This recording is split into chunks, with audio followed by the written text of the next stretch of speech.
my brutal specials out of here, as I like to say, the fetch quest combo chain from Heck.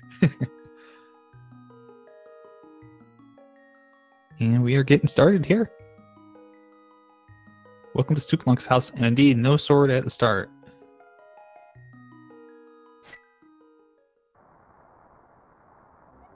But, oh, it's a Bombo start. Bombo's pretty cool. I mean, not really useful too much right now, but, you know, definitely later on once hitting those late game Dark World dungeons. Absolutely, that will get access to Ice Rod, but the most important thing that we're going to need is a sword. We're going to need a sword to be able to even use the medallion in the first place, so we'll see how long these guys go swordless for. And of course, we've got our wonderful sprites here. Vulajin using the vanilla sprite. And it's a Kana Samaria start, so that's not bad either. That's a nice find.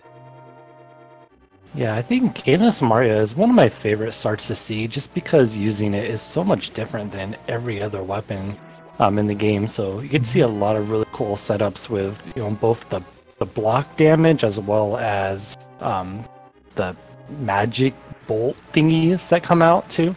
So let's see what both Vulajin and Willard can show us today. Yeah, indeed. And keep in mind, of course, both of these runners, if you've been around the Link to the Past community for a while, both for NMG regular speed runs and for the rando runs here, these two are very familiar names. This is a highly anticipated first round matchup between these two. So I know we got a good game one to start with, and Vulajin going ahead and spending a little bit of time trying to farm for bombs, I would presume here. We got a 300 out of the lamp chest there.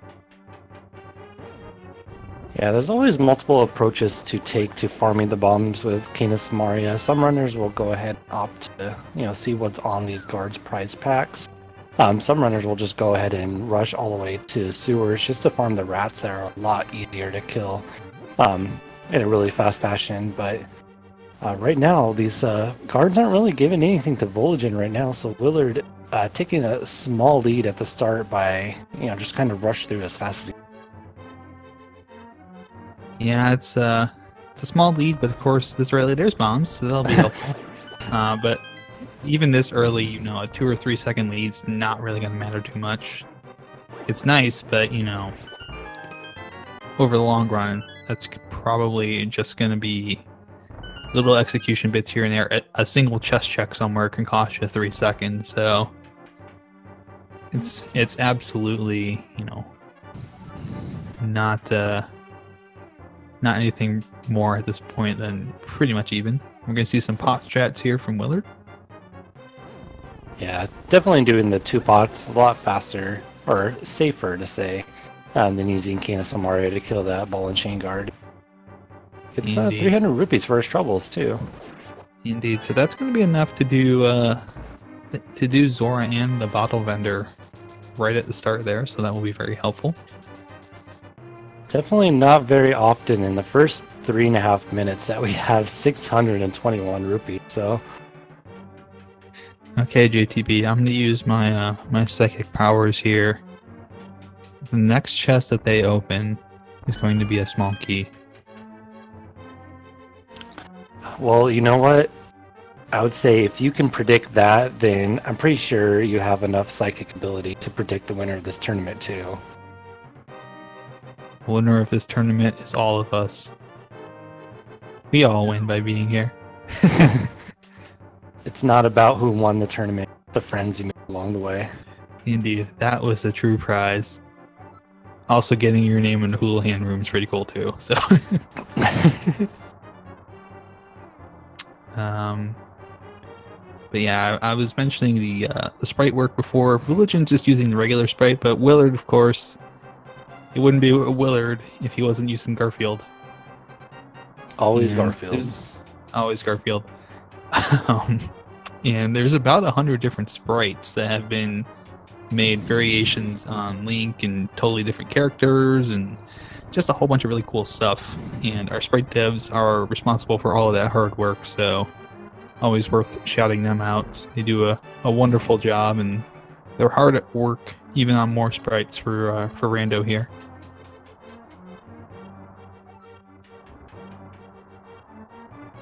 So here we go. Willard going to that next chest, and wow, I cannot believe it. It's a small key.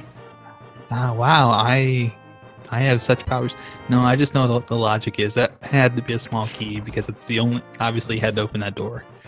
So that'd be as much as me predicting that one of these next 4 chests that our runners will open up is going to have a map inside of it. If it's not in the next 3, it's in the last one. So bold predictions here. Absolutely. Tiger. Not bold at all, because it only takes a small amount of knowledge that the early area here is just another dungeon. There's the flute. That's a nice find. There's the map. And a big 20. So the flute's actually really nice to find here, I think, because you get to route this in and get the bird right at the beginning here in Kakariko. You don't have to come back. It's going to be super nice for transport as well. And that means that the Sank chest is going to have an item. Yeah, definitely finding the flute before finishing Kakariko is really nice, just because you're able to go ahead and over to the dam, South Shore area, assuming that's where you're going, as most runners do. So I think we'll have a, despite, even if we have like an item hiding somewhere in a dungeon, I think we'll have a kind of a fast seed here with that flute taking out a lot of the overworld travel. Absolutely. It's going to save some save and quits here, so that will make it a little bit quicker, and we get a shield there in the Sanctuary chest. So here I want to see if Vulajin actually decides to... Oh, he's going to go ahead and skip Lumberjack Cave. So for those of you who saw Game 1, we did have Titansmiths on the Lumberjack Cave, which Vulajin was not aware of for quite some time, whereas Willard was. I'm a little bit surprised to see Vulajin go ahead and skipping that again, but maybe. Yeah, maybe he thinks, and we'll see here. Oh, I didn't even see what Willard saw. I think probably he saw a little bit more on the screen. Oh, speaking of the myths, there's no reason to go to Lumberjack Ledge for that one. Right. But I'm guessing that's probably just Vulajin's normal play, is to skip Lumberjack Ledge, and probably assuming as he picks up a small heart piece in the Thieves' Cave there, probably just assuming that, what are the odds is going to be both seeds that he's run so far in this race would both have something on Lumberjack Ledge. It's not necessarily a bad gamble to skip that for now. Right. It is extremely rare to see something, on Lumberjack Cave. But definitely having, 2 tournament seeds back-to-back generate an item there, very unlikely. But I don't think we saw anything on Willard's screen. Kind of checked it really fast, but I'm assuming if there was something there, chat would let us with what item that is. Indeed. I think maybe just Willard saw whatever it was, like the bottom of it, and was able to quickly identify it. As we get in the blinds chest here, there's another shield upgrade. And a moon pearl. Very nice. So... And a heart, so that'll be helpful. Not seeing Aghanim for this seed, at least to get that Dark World access just yet.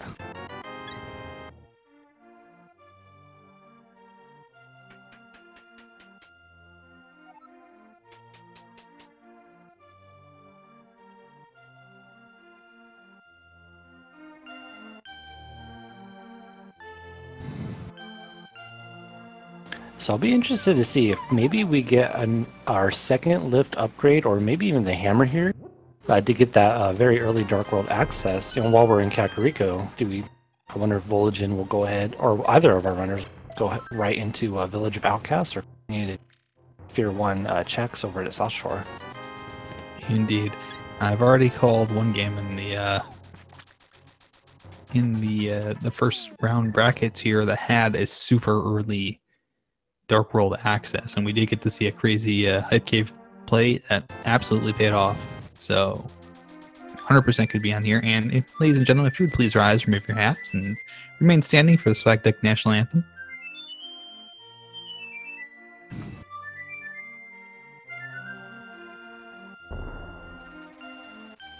Thank you very much. In fact, you may want to remain standing because we're about to have it played again by our maestro WillardJBradley.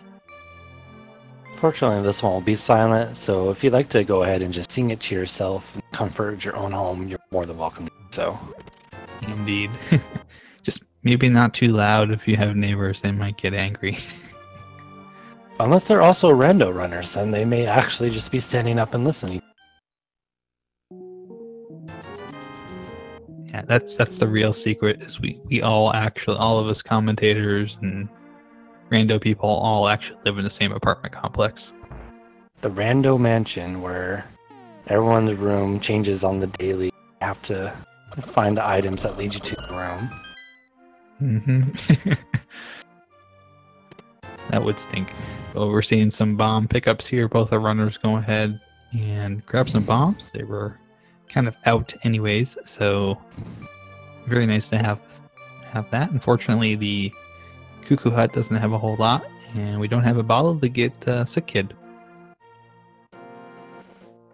Yeah, whenever a bottle does show up, definitely they'll have very easy access as the flute takes them right outside. Thinking they could check it at any time, but it's really a matter of where it's going to show up. So our chat, our wonderful people in chat actually went back and rewound Willard's stream so that they could see what it was, and they were able to say that it looks like it was just a triple bomb on there. They're fairly certain it was just a triple bomb, so junk. We got that quick map jack look like. Indeed, Tavern had just 50 rupees. Yeah, very rich runners. 1,200 rupees now. So, you know, if you weren't thinking Zora, I'd probably be looking to do that soon, especially with the Moon Pearl and being able to grab everything except the item on Zora's Ledge. Yep, I can definitely do a fake flipper to get up to Zora there. And chat asking about the chicken in the shack there. There's the red meringue. Vulajin's gonna go grab it, actually. Oh, that's very rare. Play. Yeah, most runners hate it; they skip it. But Vulajin's gonna grab it. I think probably for utility's sake here early in the early game. But yeah, the chicken toss in the house in Kakariko there is indeed a little risky because you can soft lock your game if you do it wrong.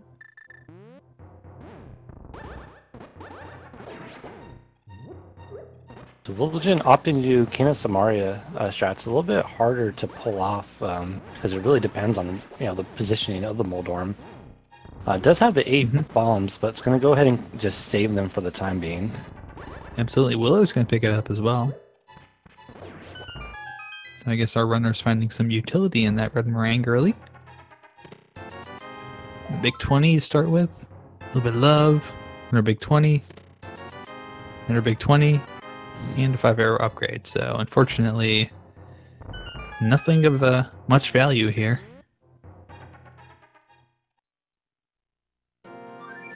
You see Willard's actually using a slightly different method. I think it's a little more efficient. He gets a nice placement there. That mini Moldorm as well gets stuck. That makes that a lot easier. Then Ice Rock Cave, the next stop here for Vulajin. Gotta be careful though, those crabs really do hurt. Should be fine now, but 2 hearts of damage, with not many hearts is nothing to, write off. Oh yeah, absolutely. Those crabs, and they'll hit you multiple times too, so you think you're safe and all of a sudden you're not. Willard's gonna go to Hasrala, I think, and Eastern Palace gonna make that play. I think Vulajin may be doing the same thing here. Got the flute out. Yep, same play. Not a bad choice to skip Ice Rock Cave, especially if you're just looking for the hammer. 3 chests at Sahasrala plus, whatever is going to be in Eastern. Definitely has a better chance of having that hammer more than just that one item in Ice Rock Cave that you can just go to at any point.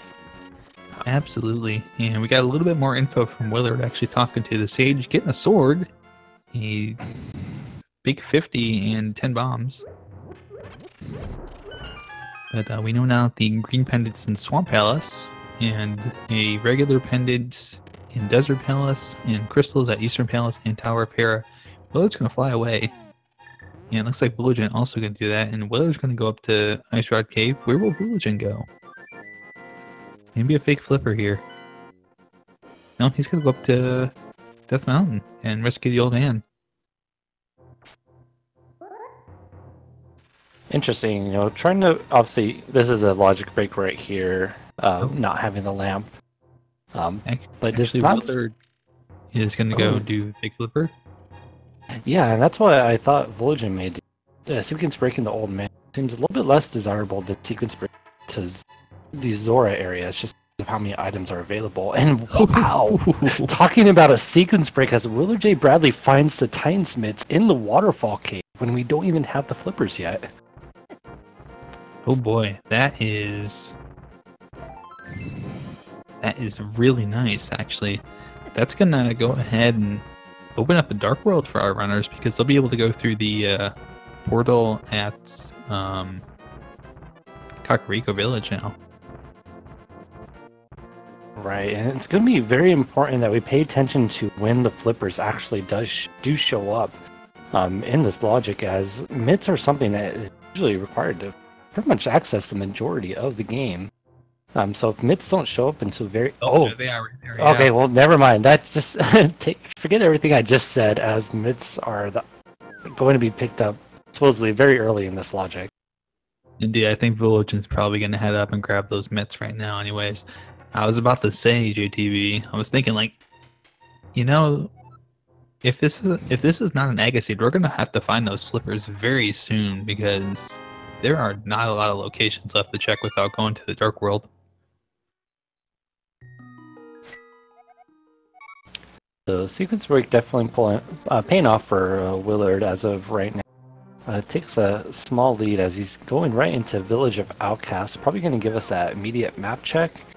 And we see the blue pendant on Skullwoods, green pendant obviously already on Swamp, and then I saw a red on Pod, but I did not see the other one. It's at Ice Palace. Ice Palace and Pod. Yes, indeed. Vulajin is actually going to go ahead and check Kobo here, which he'll be able to do since he has the flippers. Willard heading over into Skullwoods first. Doesn't have the Fire Rod, so won't be able to complete it. But definitely just checking these two items here is a good choice. Make sure you're not going to be leaving behind anything that would help you. That's a nice find on Hobo Half Magic. Nice little utility help there. Really will make some of these dungeons a lot more manageable.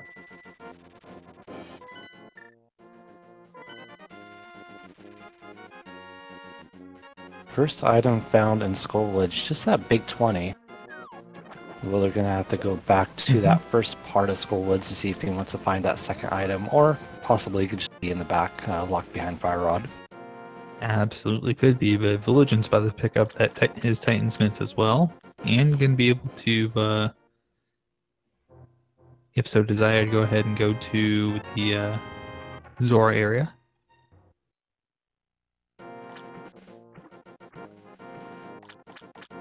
And a big key there for Willard. I think we'll see a bomb jump across here to open up this chest. Indeed we will. And just a compass, unfortunately. So that means that he actually has to go ahead and fall into the pit to see what those other two items are. Didn't have any luck on getting a small key to just go through that door, unfortunately. So a little bit of a backtrack I'll have to do here. Absolutely. This is going to be very, very interesting here. Here's the map, so we've got all of the items for the dungeon. Everything else should just be keys and items from here on out. Ooh. Speaking of which... So the last item is going to be either on Mothula or that one chest that nobody likes to walk to.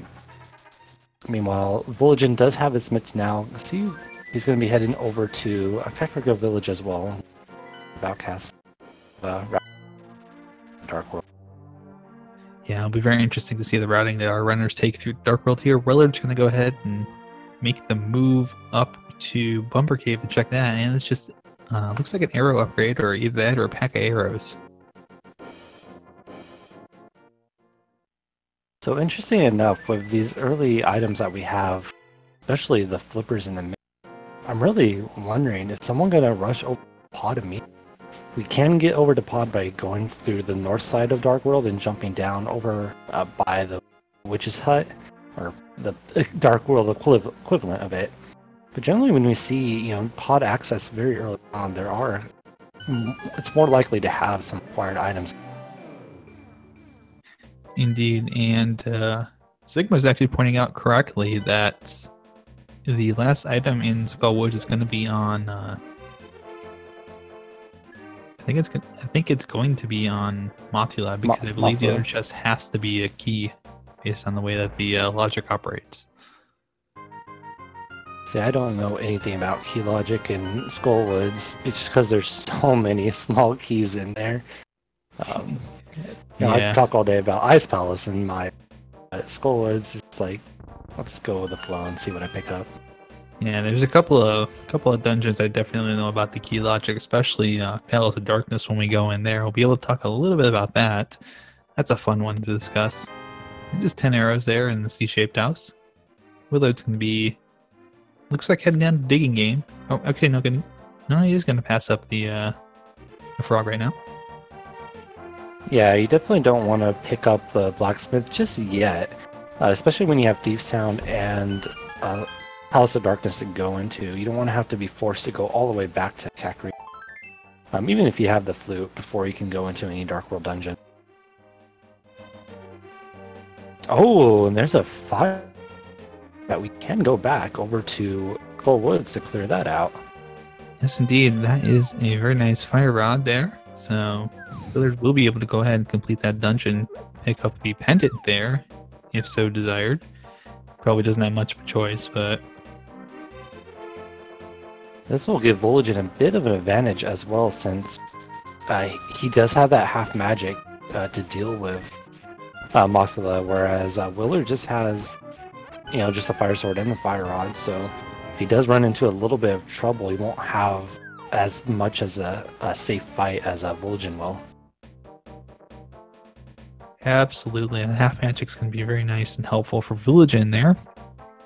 Meanwhile, Willard is taking the frog in a tour, and I believe Vulajin may be doing the same as well. Now we're going to be going over to Hype Cave, it looks like, with our amphibian friend.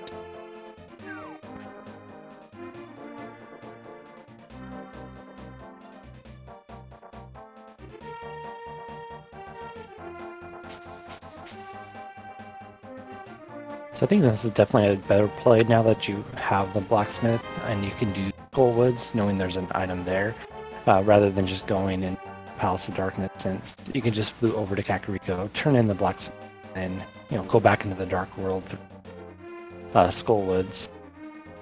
Absolutely. You're starting off Hype Cave with 2 big 20s, a big 5, a big 50, and 10 arrows, so a small 10. Not a great Hype Cave, unfortunately. Not great at all. Not too surprised, given how much of the world that we have access to very early on. Hype Cave, I generally see, likes to fall off in value in these kind of situations. We're actually picking up a whole bunch of bombs there. Yeah, lots of 25 bombs for Willard. Whereas I think Vulajin had like 6, I believe. Or 4, okay. Yep. Not too often you get to see the the blacksmith there up on top of the mountain. But that's just a temporary thing here. But here we go. Both the runners, obviously going to the blacksmith. I really believe both of them will make that play over to Skullwoods. Vulajin will have a bit of an advantage because I think he's likely to just go ahead and go straight to the back of Skullwoods instead of checking that first part like Willard did. So that will save him a bit of time. Ooh. That is a nice find right there. Those silver arrows. We've got some metalsmiths there crafting up some silver arrows. Actually, Willard's going to go to Desert Interesting. You're just gonna check the desert ledge, it looks like, and we're actually gonna go into Mire area. We'll get to see what's on tap for the Mire medallion. Yeah, you may be thinking, you know, I don't have a lot of backups for Mothula should something go wrong. Ether on Mire, by the way. And then Vulajin having the half magic. Well, both the winners are just going to go ahead, or Vulajin's going to go into Thieves Town instead of going to Skullwood, so never mind everything that I've been talking about. Indeed, and just a big heart and 20 rupees for Willard. What's in this first chest for Vulajin? It's a big key. Apparently both of our runners hate Skullwoods. It is a pendant dungeon, so, you know, I can't completely fault them for that, but it's very early access to it, plus you got the fire rod. Yes, indeed, but it could very well be a little bit of misdirection from the seed, making you think that you have to go into there because you've got the fire rod, so you can go complete it now. But maybe you don't have to go in there at all. That is very true.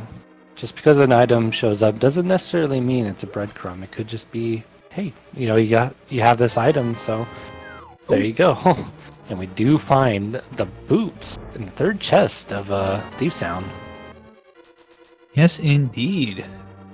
So we have picked up the big key of the map, the boots, and I think there wasn't anything of value in that second chest. So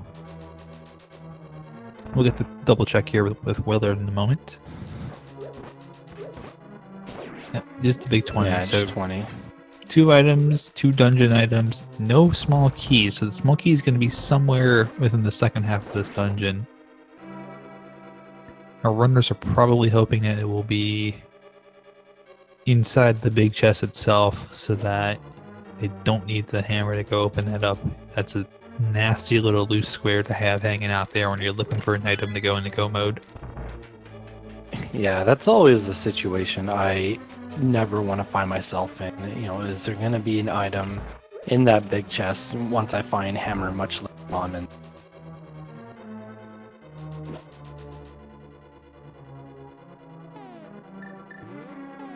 ooh, kind of a awkward menu for our runners trying to navigate around. Something that a lot of people don't necessarily pay attention to get to certain items in your menu screen in a fast manner, but just with how they're all kind of positioned, right, it's a little bit awkward to go through. Alright, so we do have confirmed that blind will have an item, and if we don't find the key in the next chest here, it is going to be locked inside of the big chest. Once again, it's a little bit of that key logic coming into play. That blind does not have a small key. Vulajin got to be a little bit careful though. 4 hearts. Does get a few hearts right here, but he is still very weak right now with only that green mail. Absolutely, this is going to be a tough fight, especially without some of the safeties that you would normally have, like the cape or the key and Myrna. Actually gonna grab a third heart here, and there's gonna get another heart. So yes, indeed, our runners are saved from having to go into the big chest here. That's gonna be the small key.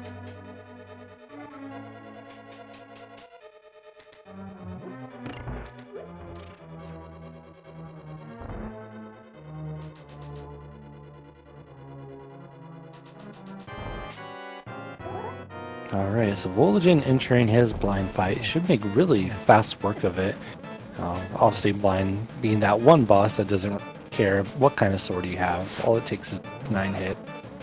He's healthy enough to not be in any danger, I believe. Oh, and just as I say that, he goes down to 1 heart. And he's dead. I'm sorry, Vulajin. I was rooting for you. Thankfully, you can just go all the way just back to that room and not have to go through the entire dungeon, so it's not all that bad. So this will mean that gonna have 2 different blind fights here. Willard's gonna have the standard one. Vulajin's not gonna have the same one as Willard because like Ganon, when you get back into this room, it resets, and the predetermined RNG that's in the fight that Willard's going through right now is not going to be something that Vulajin will be able to use. It's going to be a lot tougher.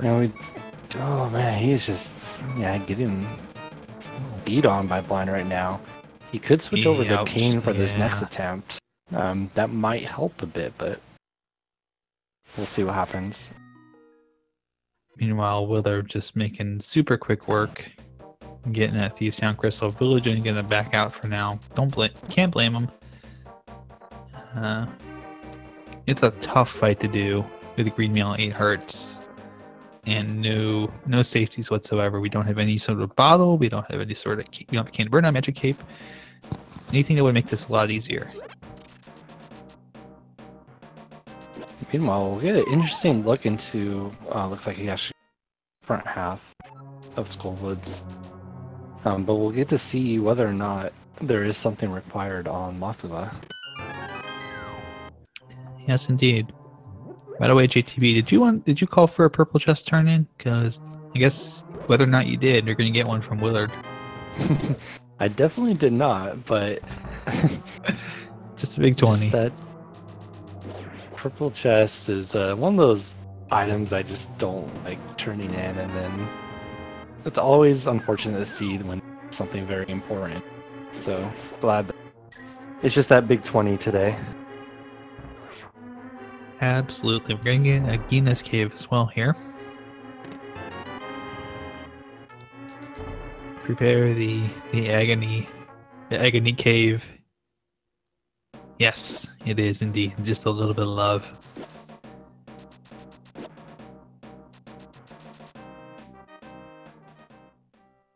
Alright, so if you're in Willard's position, go ahead and get these boots checked out of the way, King's Tomb, as well as the rocks. But from there, where do you go? Palace of Darkness is still open, technically, and not much else until we find either the hammer or hammer plus mirror. Well, it's a mirror. There you go. Well, but to get over to Eastern Death Mountain as well as Dark Death Mountain, to either get one of the hammer or hopefully one of those show up pretty soon. Indeed.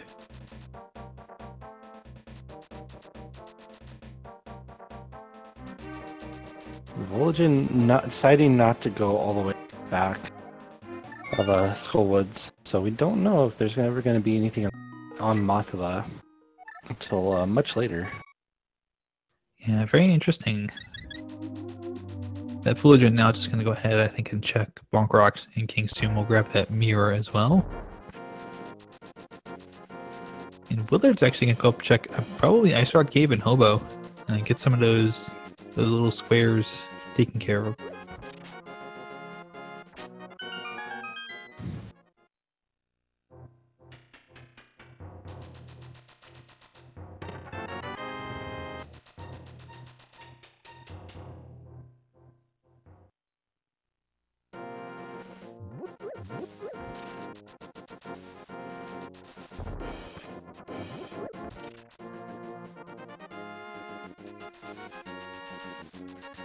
So that's what Blind had. We missed it for a moment there. It was another sword upgrade. So Willard's already on Master Sword.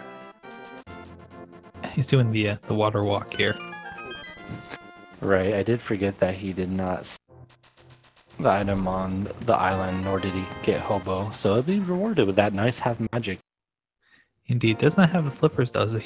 So perhaps we'll see that play up to Death Mountain to go check out all the things that Willard hasn't checked out up there yet. He's got half magic now, so Vulajin deciding, hey, I'm gonna go check Lumberjack Ledge. Indeed, it is a triple bomb, so our wise chat was indeed correct on that.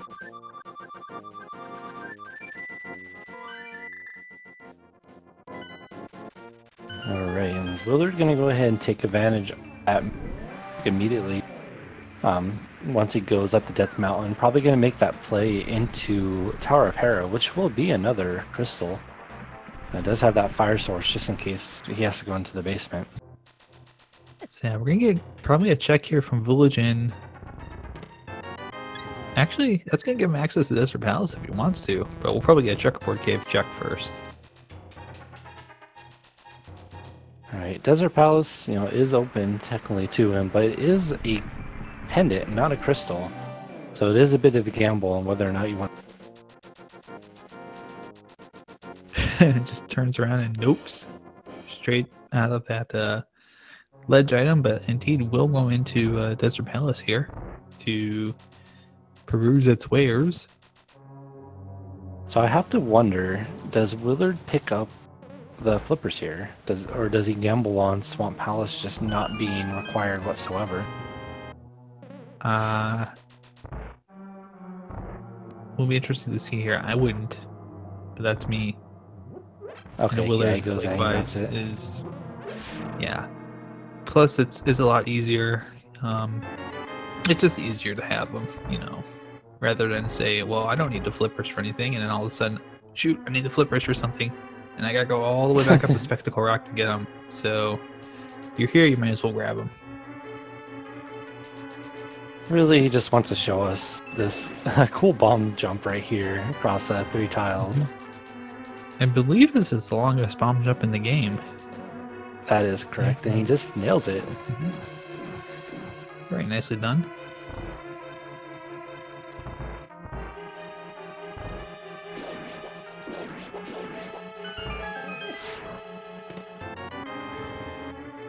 And Vulajin still looking for items. Oh, there we go. I think he got himself 2 items there out of Desert Palace. Should be walking back right into that portal. We will see a checkerboard cave check. Yeah, it's nice that you don't have to commit all the way to see if there's an item there, but Pendant Dungeon's not really paying off just yet for anyone. Nope. And Willard got the small key, no big key, so that's a coffee break.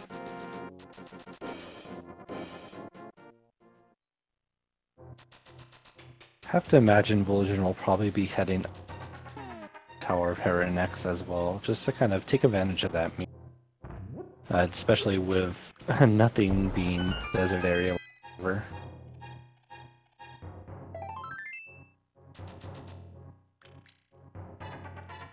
Yeah, I kind of wonder here. We've got, between both of our runners, we've got 1 crystal dungeon completed after 37 minutes and 48 seconds, so fairly slow seed.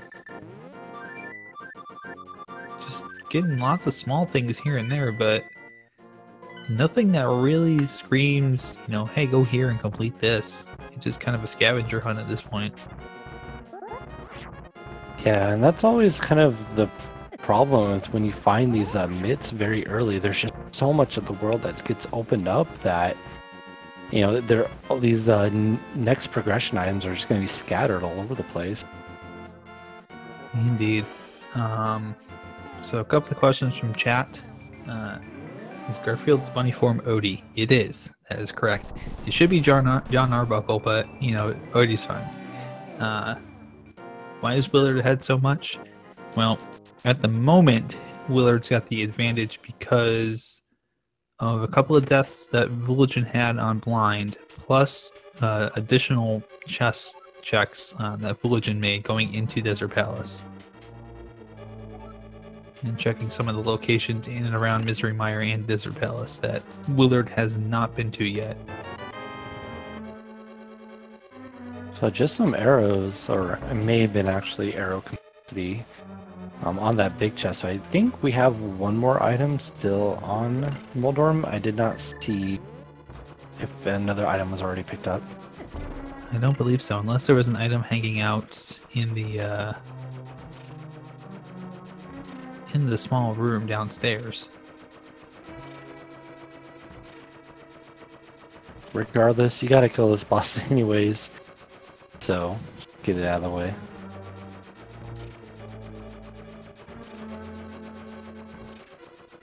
Nope. Just that vanilla heart container.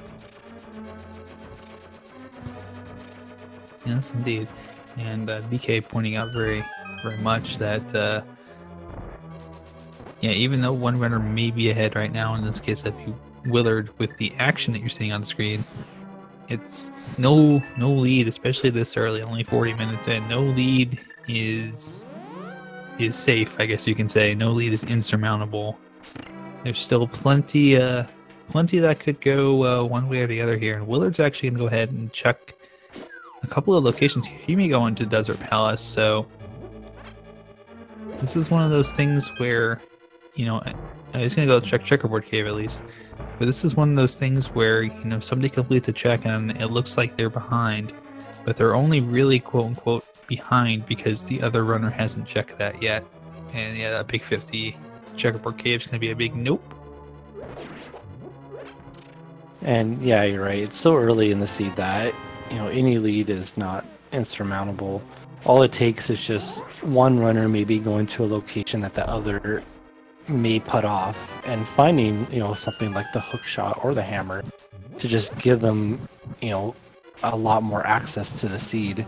So I think that's what makes Randomizer so exciting. Until you get to Ganon's Tower and you find the Triforce, that it's really hard to say, you know, one player is going to win over the other. Yeah, yes, indeed. And to the credit on Vulajin's side there, if there's a boss you're going to die to a couple times and not have it really be too much of an effect, you know, much of a time loss, Blind's the one to do, or the one to pick, because it's really easy and really quick in and out to get back to that fight. It's going to be like 30 seconds tops, so you're not 30 to 45 seconds on a blind death is not the end of the world here.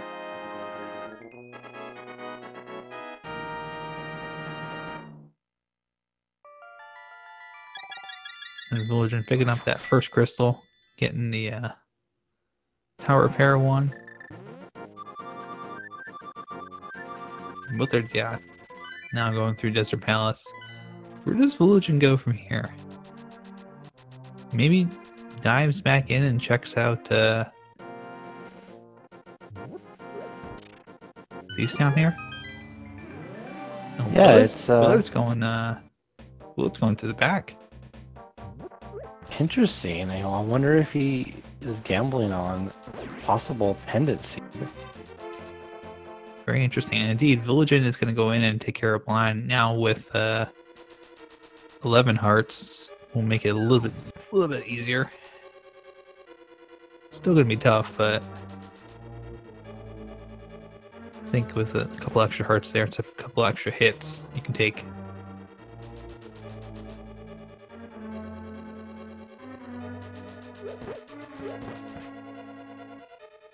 Alright, yeah, this should be a very easy. Get that Master Sword and that'll help out for future dungeons. Absolutely. Vulajin, once completing the line fight here, will get the a sword upgrade, which will give him Master Sword. Gotta be a little careful though. 5 hearts. Is going to go to Cane strats now. Yeah, these are the cool strats. Just to save There here. you go. And nicely done. And indeed, Lambo did have an item, but it was only a big 5, so... Huh, I could have sworn I saw another item there, but... That makes me surprised that Vulajin actually put off Lambo and... I guess just a gamble at that point. Didn't want to go, I'm going to go ahead and complete it. So now where does Willard go? Does Willard go to Skull Woods and go try and grab the item off Mothula? Vulajin's going to go hit the chest and turn that in. And Right, actually maybe get a couple of checks here. He's going to walk it over, so I think we're going to get K45 in here as well. That is true. That is something that Willard did not have the option to check since he did do King's Tomb after turning in the purple chest. Indeed, Willard the Madman is going to go to the back here and look for that second item in Skull Woods on Mothula. Fortunately, we won't be able to see what's on the pedestal as the book has not been found just yet. K45 not also giving any of use, unfortunately. Absolutely.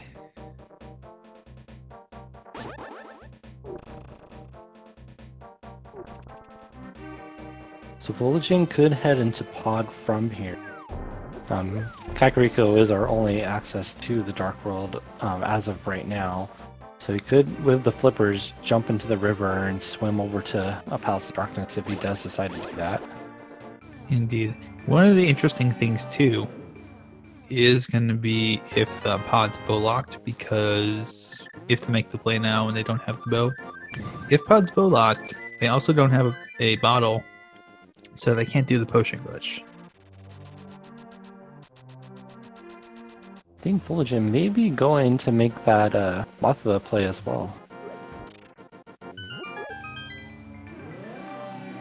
Well, they're doing a little bit of a delay there just to get that Wall Master to show up so that it doesn't grab him as he's dropping through the hole.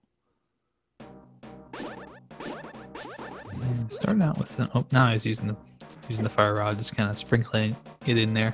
Oh, Vulajin losing his shield, unfortunately, to the lifeline. Oh, that's not fun. Hey, second item is indeed worthwhile. It's a blue mail for a blue pendant. Oh. Huh. It's like, was the seed planned out in advance then? Indeed. Are we going to get a red mail on the red pendant? Oh, we've already got the red pendant. It's at Desert Palace. It was also blue. Davadi davada. Davadi davada.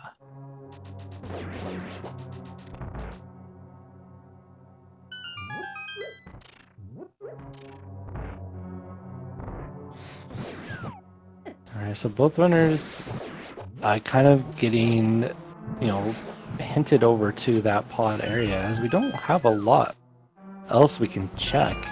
We do technically have access to Ice Palace, but that is a very risky play with not having a hammer or...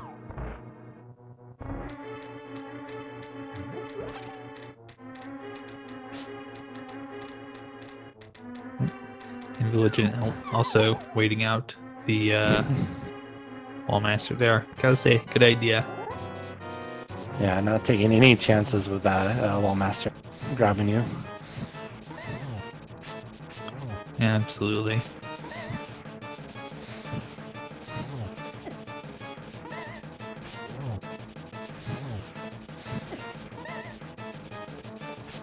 It's kind of funny that a male upgrade is the item you get from this fight here, this Mothula fight, because it's a tough one, even with 11 hearts. As long as you get that green mail, that's a tough one.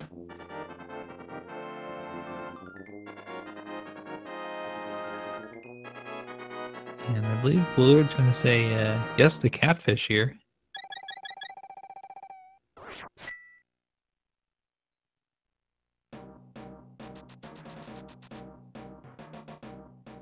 Yeah, it makes sense to go ahead and route in catfish, especially if you have to get to the eastern side of Dark World. By passing this area, it's not too much out of the way when you're already forced to walk by it. Plus, you never want to lose a seed where catfish has something. We're fortunately not going to have it. And yes, indeed, there, lazy scientist, the like there did swipe Vulajin's shield, so that's why you're seeing the disparity between the two.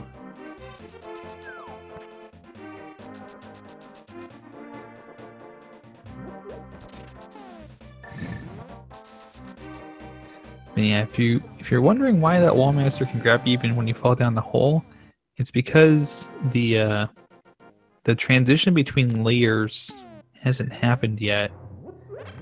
So the game still thinks you're on that same layer, and it interacts with you much in the same way as it would, if you hadn't fallen down the hole. and just bombs there in the pyramid. So yeah, Palace of Darkness having something, unless it happens to be... well, actually, no, we still have Eastern Palace and neither runner has checked either. I'm seeing someone in chat saying hookshot and hookshot cave. Please, why would you traumatize me like that? It's always a play I like to see, because on my very first random seed that I've done, it was hookshot and hookshot cave, only accessible by the boots, which I did not know were. I lost a race in the Swiss rounds because of that. So, if you ask why are you traumatized, that's why. You never forget it after that. Nope.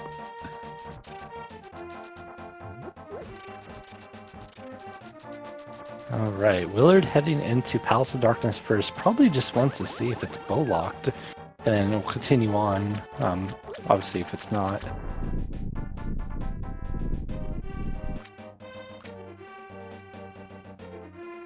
Could be the bow itself. No, just the key.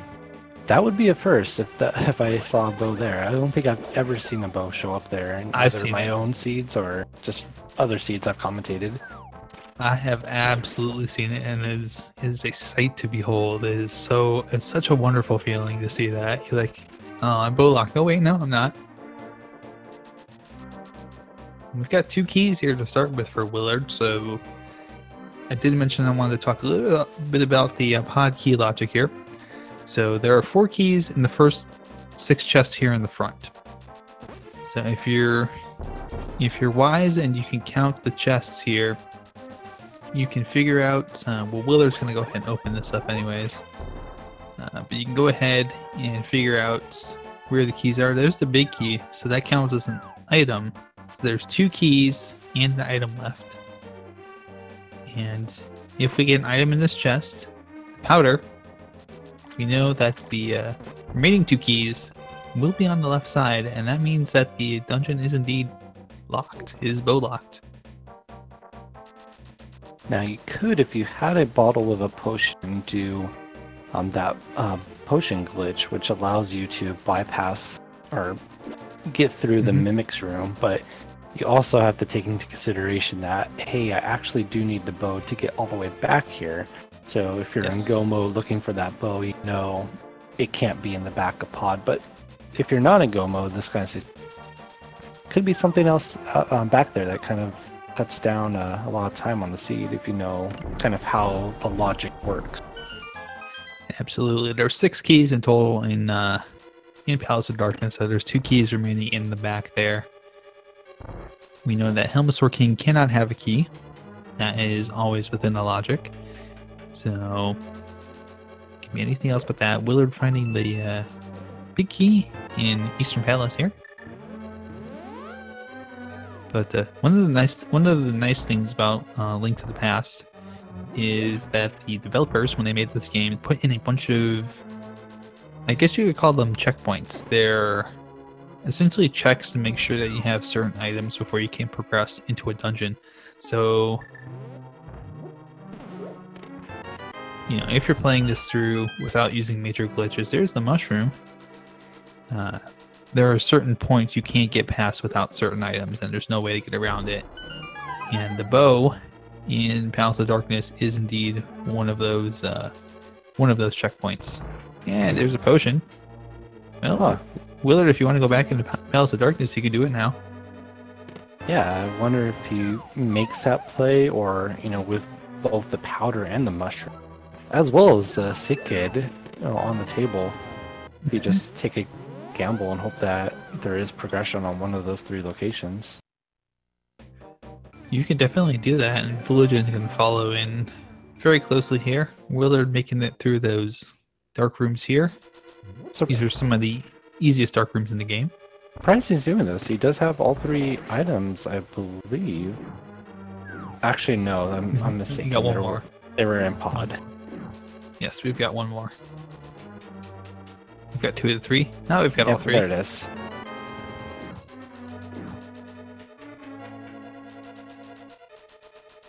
And yeah, this is a play that I figured he would make. Go ahead and go to these new locations that are now open. Well, technically, item locations that are open now for you. You know, gamble on the back of a pod having something that technically would not be in logic. Indeed. So Vulajin might actually... I'll be very curious to see... There's the red mail. Red mushroom for red mail. I'll be very curious to see if Vulajin makes a slightly different variation of the same play here. If we don't see him kind of approach this from the Dark World so that he can wrap in catfish as well with this check. And we're getting a sick hit check from Willard. Just a 5-arrow upgrade.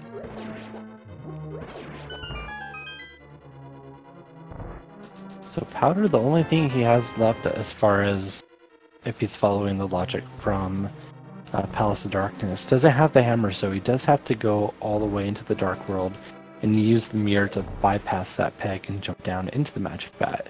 If we don't find anything here, then that means Ice Palace is really our next bet, and you don't have hammer or hookshot, which is pretty rare to be forced to Ice Palace without either of those items.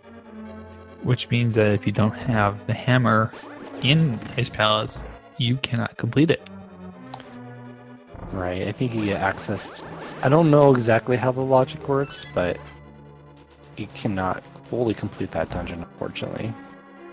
Well, you can't even get the cold stare actually without having a hammer. That's one of those programmed checkpoints that I mentioned just a moment ago, like the one in Palace of Darkness. Hammer is required because there's a mole that you have to bop down to be able to get to cold stare. Wow, and nothing from Palace of Darkness or Eastern giving us any progression, just the red tunic, unfortunately. So, Ice Palace going to have something for us. Yeah, I think you gotta make the play if you're Willard, you know. Can't go into Eastern, can't go into Pod. You could gamble on Swamp Palace, but why would you do that without the hook shot?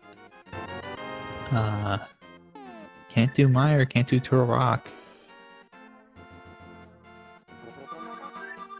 Yeah, and chat also pointed out the first chest in Swamp is, or I guess the second chest, technically, you know, can have an item, but anything beyond that would require the hammer to get further in.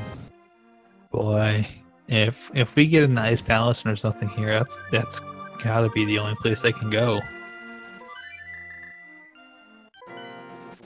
And then just having to get all the way over there too from Village of Outcasts. The seed, you know, I said at the start, this is looking like a pretty fast seed. We're getting that blue very early, but it's been anything but so far. Yep, the seed has decided to start to go sideways, and you will find that... Oh, there's a key there. But you'll find that this happens quite regularly. A seed will give you a bunch of stuff early, and it'll be up to you to figure out where to go next, and it can say, well, your next progression is going to be in 30 minutes, so have fun. Right, and this one in particular, hiding both the hammer and hookshot, which just open up so much of the map. That is just kind of, you know, salt in the wound there. Indeed, so I wonder if we will not see Willard do the bomb jump here, because he's probably going to have to be looking at a full clear, or at least an attempt at a full clear, while Vulajin's going to check the last item on land mode. Yeah, and getting that small key early would just make, you know, doing the full clear route so much faster, because you can just go straight to the iced tea room and then double back over to, you know, cold stare, if you find the hammer at least. Nope, he's going to do the bomb jump.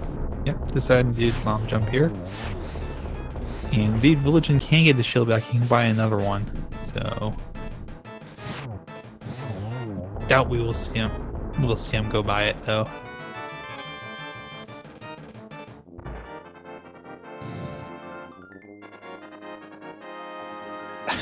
Cape. Oh, magic cape. Fortunately, you can't go to those other items, so you do need the hammer. Well, Willard can go to Aga if he wants to. That is true. Yeah. So that would It'll be interesting to see if we get anything in this freeze orc chest. Just the big key. So we have a total of 2 items left that we can find in here without finding that hammer. Yep. And there it is. Hey. Speaking of hammer, well, that just opened up a lot. Yeah, and Willard's gonna go ahead and just go to the cold stare fight, it looks like, without checking any of the other chests for the 3rd item. Interesting gamble. You know, maybe just with those other items being on the right side of ice and just having to drop down, maybe it makes more sense just to go ahead and clear out the dungeon and then come back in for those remaining chests. It probably does at this point, because you save yourself the hassle of having to kind of back out and go through some of this again. The cold stare fight being at a much lower level than everything else, and plus once you get once you go in and get those chests, you can go ahead and just mirror out. It's a lot easier. So not a bad play at all, and a very nice fight there. Now if the 3rd item is actually right here, it's a compass, so it's not. I was about to say if the 3rd item was right there, then that's a really good play to make because you get all the items in a nice palace put together in one easy bundle. And Vulajin gonna make the opposite play. He's not gonna do that bomb jump unless he hits the switch in the next room. But that will allow him to go ahead and clear out Ice Palace all in one go. But Willard gonna skip those other items. Well, it's a gamble. It's probably a educated guess that, you know, something is not in there that he's gonna need. But boy, if it's the bow, or if it's, you know, hookshot or something like that, or ether, all of which it can be, that's bad. Yeah, and this is that huge play that we're talking about that can really just, you know, separate, you know, both the runners if, you know, bow or hookshot or something just ends up being here for Vulajin. Absolutely. And let's go ahead, do the hammer pegs with the hammer dashes. Easiest way to do it.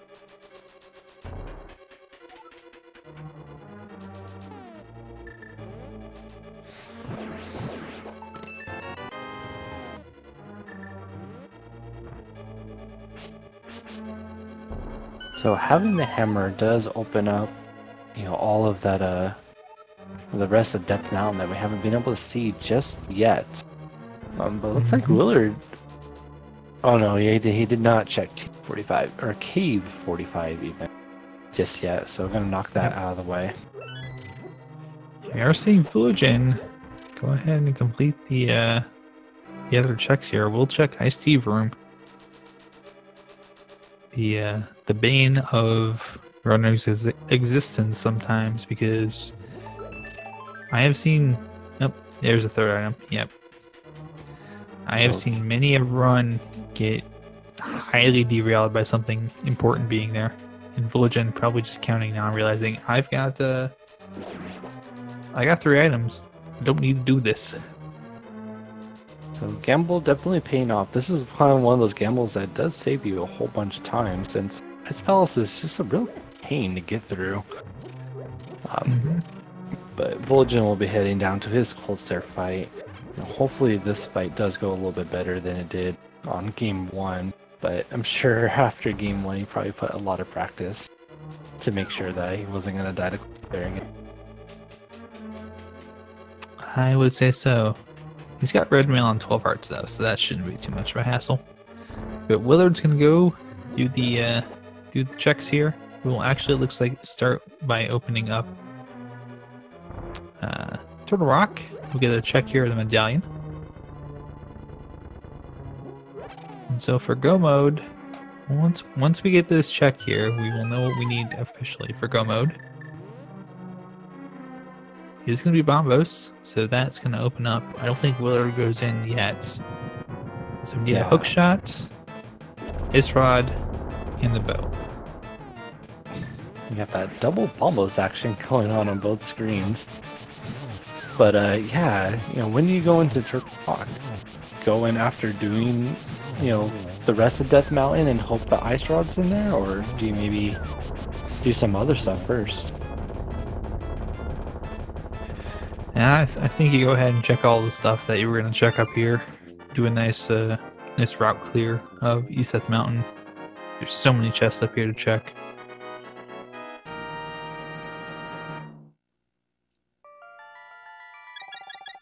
Vulajin picking up his third crystal. We need ether as well. Thank you for correcting me on that, chat. I knew I was missing something. So we need 4 items. We're 4 items from Go Mode. Ether, hookshot, bow, ice rod. And I think we definitely will get a check here. Now this is the jump that I always hate, that one. Oh, and there it is! Oh no. You called it. Hookshot and Hookshot Cave. We were discussing that, boy. That's brutal. So I'm getting flashbacks. Find. I'm getting flashbacks.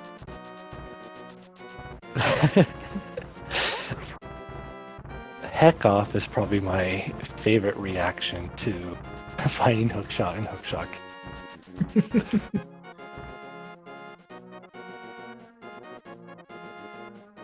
Will Vulajin even check that?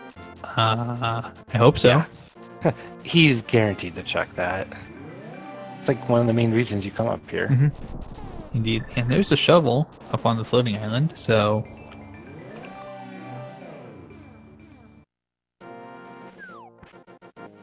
Alright, well, with Hookshot showing up like that, I'm thinking you go into Turtle Rock. I mean... There's no reason for me to think that Ice Rod would be in Turtle Rock any more than that with Hookshot showing up there, but with just that kind of rush of getting the Hookshot, like that's a gamble I made. And Dead Rock's playing around with Vulajin a little bit there. Boy, if I was like doing the director's commentary on that, I'd be like, that's mean. That's just mean. Why would you do that? Dead Rocks are a very well-designed enemy, so no Dead Rock hate in this race, please. Absolutely not. Yeah, that's just mean that the hook shots in Hookshot Cave there. There's literacy.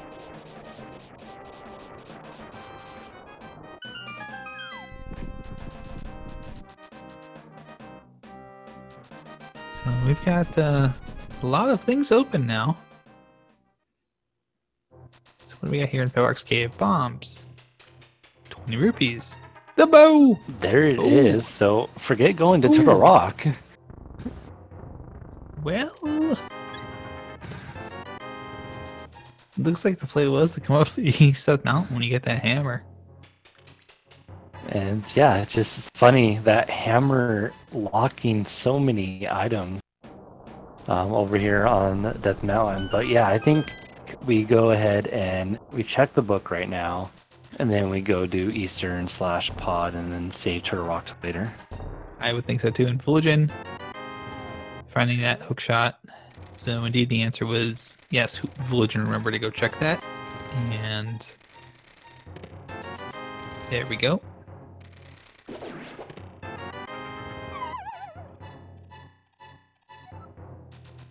And just a big 5. So we're now down to 2 items for Go Mode. Ether and Ice Rod, which that's the good news. The bad news is that those 2 can be pretty much everywhere. That does include pedestal.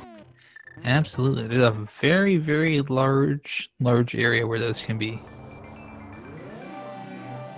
Obviously, we know that Ether is not in Mire. And we know that Ice Rod is not in... it's not on Trinix, and that both aren't in Ganon's Tower. Other than that, hey, it's open. It's open where those 2 are.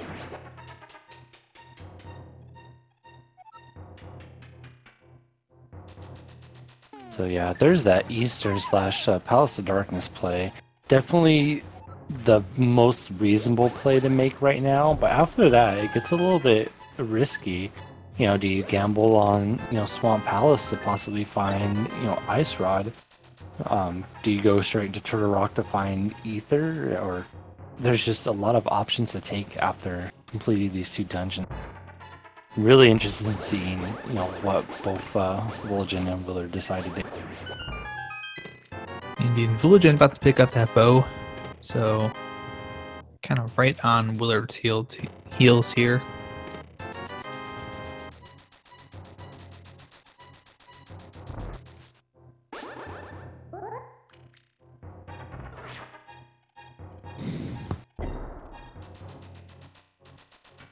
And I'm kind of hoping we don't find that lamp. I have my reasons for it. More than just putting our runners through the heck of this, but certainly hoping we'll get to see a nice little special thing in Turtle Rock. Yeah, Willard's gonna go ahead and open up these two chests. They'll both be keys, but that'll get him access to the back there. Here's one key, and he's about to get key number 2.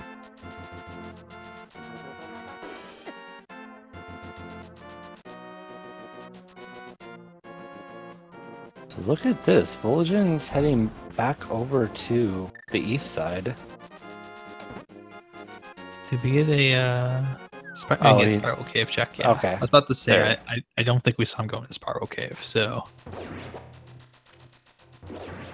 I didn't think he'd make the gamble to go into TR. 2 items down. If it's one item, if it's one item and it's like just ether, then yeah, maybe you make the play. If it's 2 items, nah. And Willard doing a nice bomb jump there, hammer jump. I was hoping to just see that gamble though from him. I'm sure he probably feels a little bit behind because of just the blind shenanigans. Mm-hmm.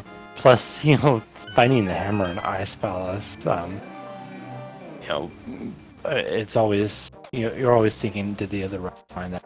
But no, he's going to choose the safer option.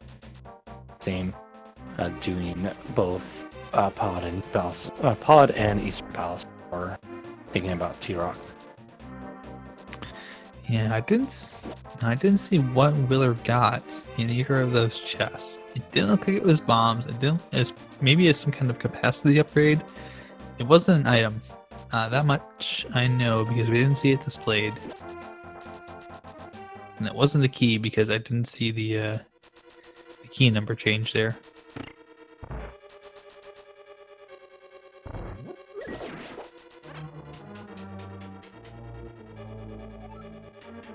Oh, we did get ether.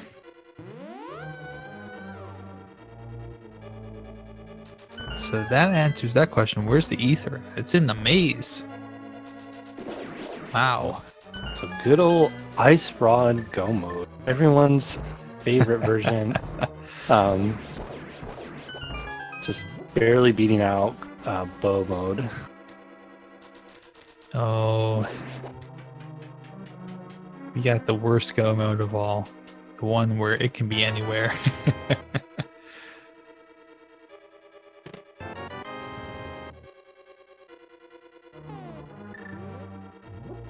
Yeah, lamp had to be accessible. It's probably first chest in Swamp Palaces. Some people in chat are saying because they've had access to that one for a while, and that's the only other place they could go check. Willard not having enough magic to use Kina Samaria there on that block.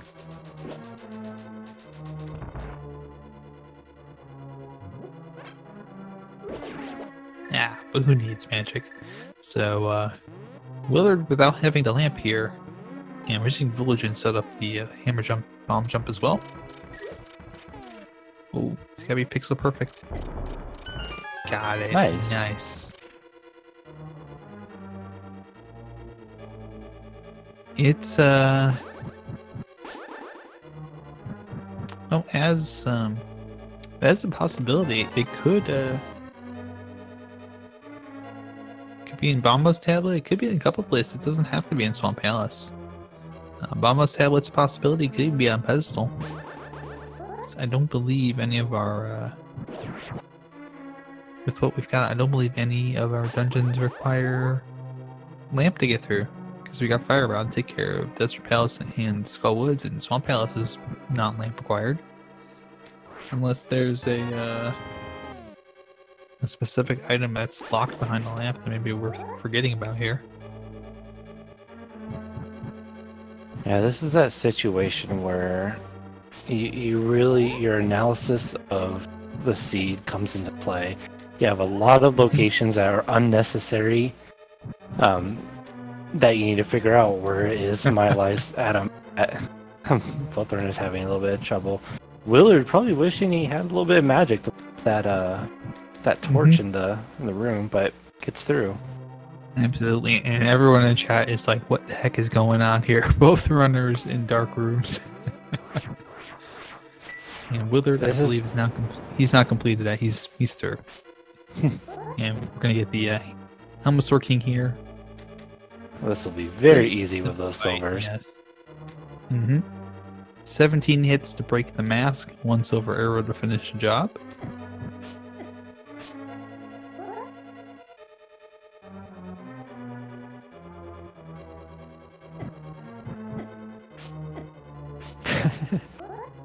I think Vulajin's stuck.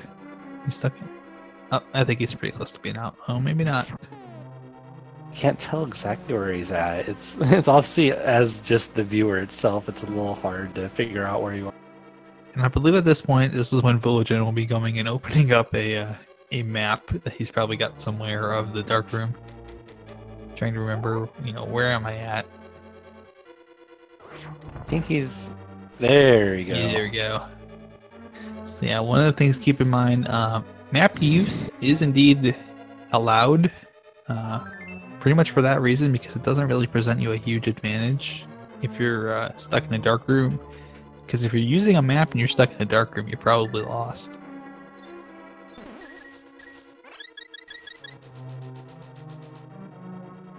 Oh! We did get the mirror shield.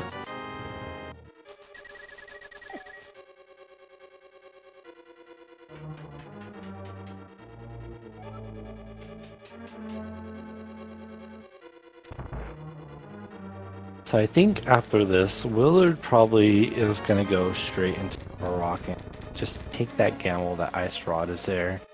I think that's the kind of play I would expect from a player like him. Or does he go to Misery Mire first, having that ether? Oh yeah, Mire first. I don't know. For some reason I was thinking that T-Rock was the last crystal. Yeah, he goes to the Mire first, and then afterward probably T-Rock.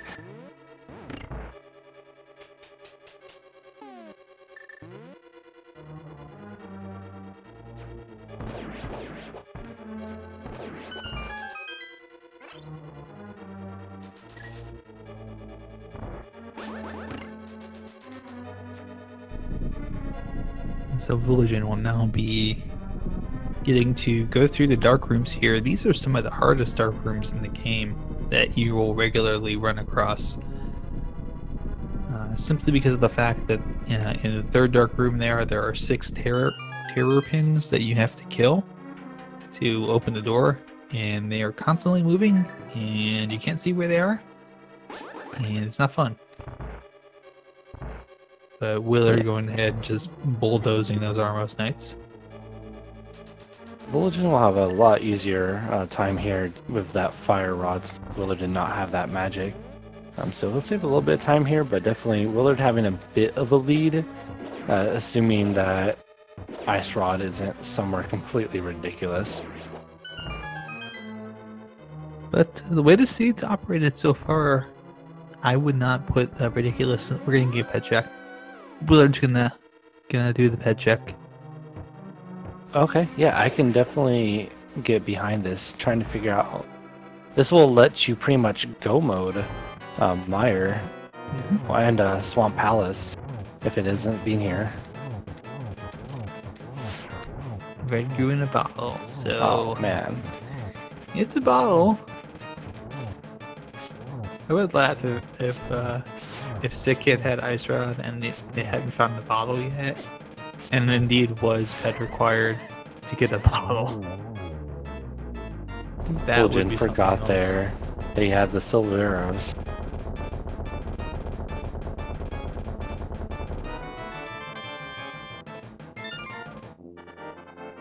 And Vulajin having a shield once again.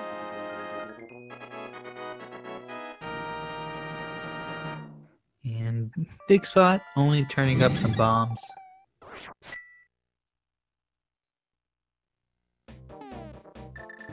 As our esteemed runners go ahead and make their way agonizingly slowly trying to find this ice rod, go ahead and give them both a follow. They're putting on a great show tonight. Yeah, if you haven't followed these two runners in particular, definitely missing out. Vulajin does a lot of Ori runs, and then Willard getting pretty deep into a Ocarina of Time randomizer. Indeed, and you can always go in Willard chat and just spam "you're bad." So, or you can spam it in this chat if you like. Oh gosh. No, speaking of which, I'm gonna go ahead and do that. It's just that's our chat for the next 20 minutes is just exclamation point "you're bad." And no bird toss.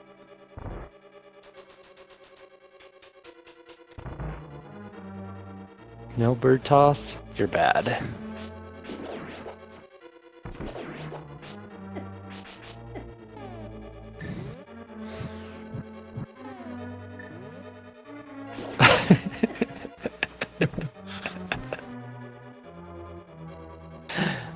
Got him. Hey-oh. Hey-oh.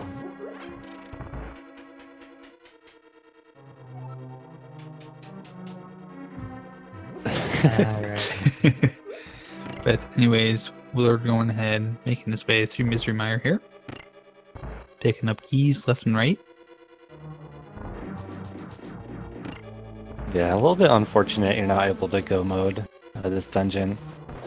But that, like I said, that ice rod could just be anywhere, so it's just a matter of getting through these dungeons, obviously, that you have to go that are required first. And then go into those just more dense locations afterwards in hopes of finding that ice rod. Yes, indeed. So, Vulajin just a couple minutes behind at this point, but if he stumbles across the ice rod before Willard, if it's not in Misery Mire and it's just a matter of checking the right spot, then can easily melt those couple minutes away. Race is absolutely not done yet, and there's one item. It's the boomerang.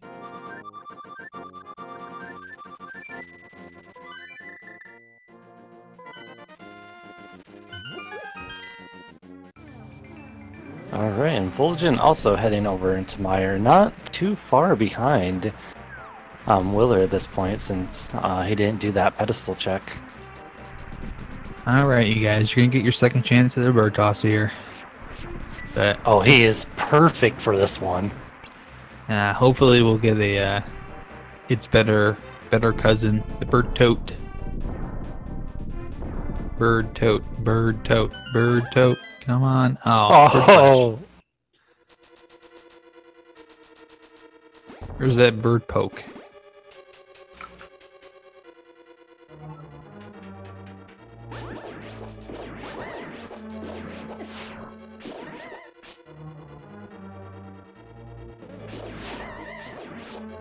Call PETA about that one. That was very rude.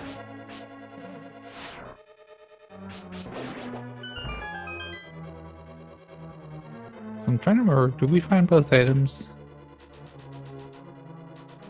I don't know. I was so focused on that bird toss. I'm trying to remember if we found the second item, because Willard did skip 2 chests. And I'm not sure if they were skipped as a gamble. Yep, we did. Okay. his 10 arrows and the boomerang. So indeed, we did find both items.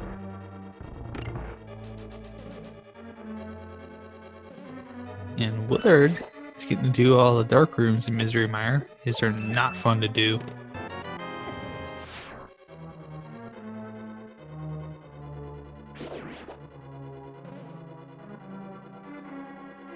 Specifically, the first one where you have to put the block on a switch is a pain in the butt to do in the dark. Yeah, there's a few steps for it, but you know, he did show us that he's able to do the pod dark room, which is much more difficult than the Mire one. So now we're going to see a very fast Vitreous fight with those silvers. Yes, indeed. So we'll be at 6 crystals here for good old Willard, and soon to be 6 for Vulajin. And then we go into Turtle Rock without Ice Rod, which generally, you know, some say would be a gamble, but one that most people will take. I believe so. Oh, Vulajin's gonna go ahead and gamble its vanilla big key and be somewhat disappointed to find out it's not there.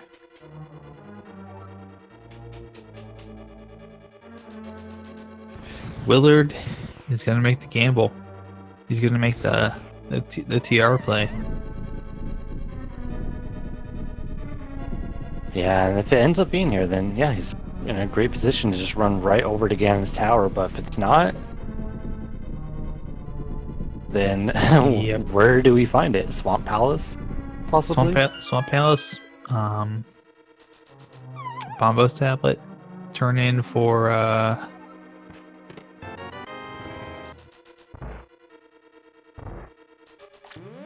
Green Pendant.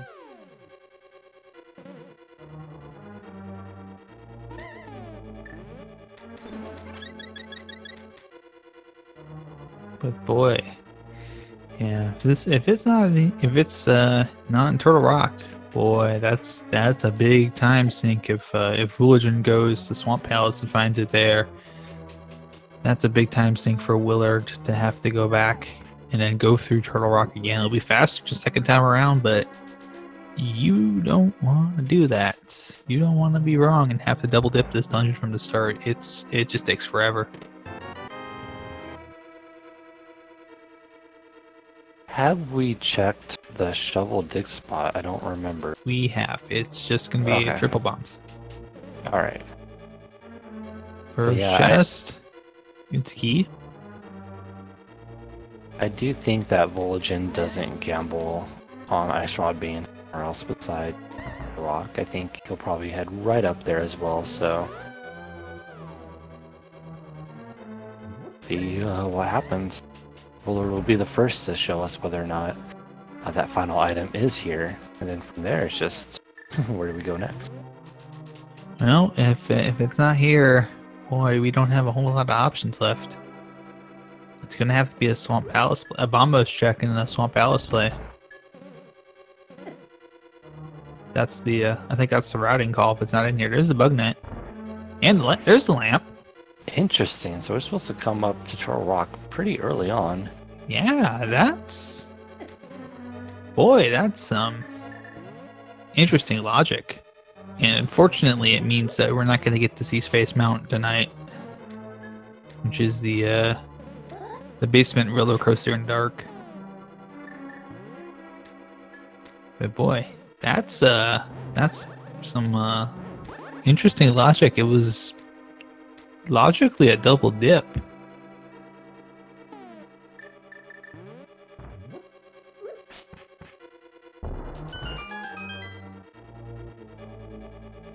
Alright, slowly counting down those locations. Although I think if Ice Rod ends up being here, most likely it's going to be on Laser Bridge. So it's always that very last chest on Laser Bridge, just to really keep you on your... Yeah, I believe we have to have a vanilla big key coming up here. Yes, we haven't found it yet, and this is the last location it could be. So logic will dictate that it has to be at this location. And then after that, we've got Laser Bridge, Big Chest, the Roller Room Chest. And there's 2 keys that are hidden among those, and 3 items. Plus Mimic Cave, of course.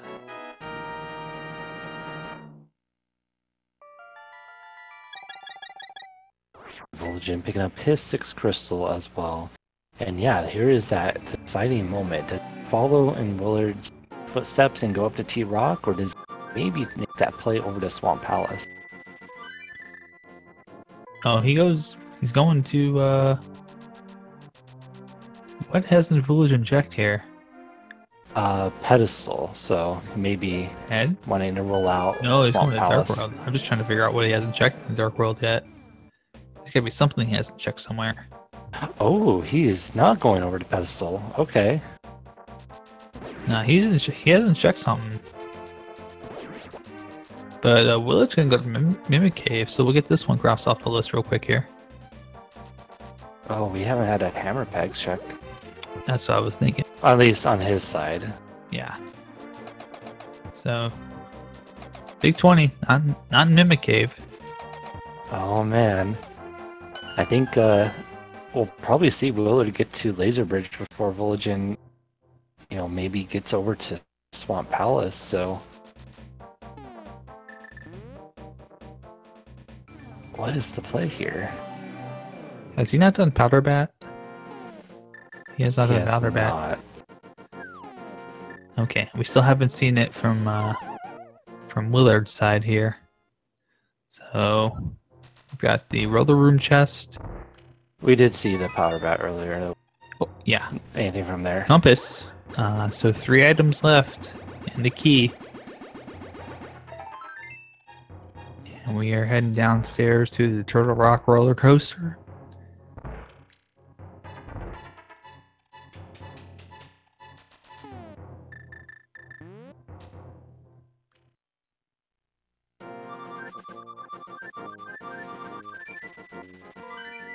Wait, did we haven't seen Pyramid Fairy, have we? We have not. Okay, that's But, another one to put on the list, but But no, Vulajin going over to T-Rock, actually huge advantage for Willard, since he's gonna know. Oh, well, there you go. Wow. Beautiful Laser decision Bridge, by Willard. Ice Rod, as expected. Absolutely right decision by Willard. Gonna go ahead and open up that last chest just to make sure, but 1 hour 32 minutes, about 30 seconds in. WillardJBradley is a go mode. And has a pretty big lead as well, since Vulajin will be entering T-Rock probably about the same time that Willard enters his Trinex fight. Indeed, and Oh, he runs out of magic for the anti-fairy. but good news is that he's gonna have a refill here. I believe he's got a red potion, so he should be okay. Should be able to clear this. Does have that red potion just to be safe. But it's gonna probably have to do hammer strats here for Trinex. Yep, he's gonna stick the hammer strats. And nicely timing that too. Yeah. Very nicely timing it. Wow. Just switching over to using Fire Rod here on the ice Very head. clean fight for a Master Sword. Wow, I'm actually really surprised. Absolutely. Willard putting on a nice show for us tonight. A nice clinic on how to do this. Looks like he's got the hook shot out. Probably just in case, and not gonna need it. Will be quite all right. Oh, he's probably setting it up for the dash afterward, the hook dash, and he's got the tempered sword there. Suddenly, the game is being super nice for some reason. I don't know why. This isn't the rando way. All right. Well, Willard picking up that final crystal. You all know what time it is. Yes, Go ahead. indeed. So, if you are... Oh, go ahead.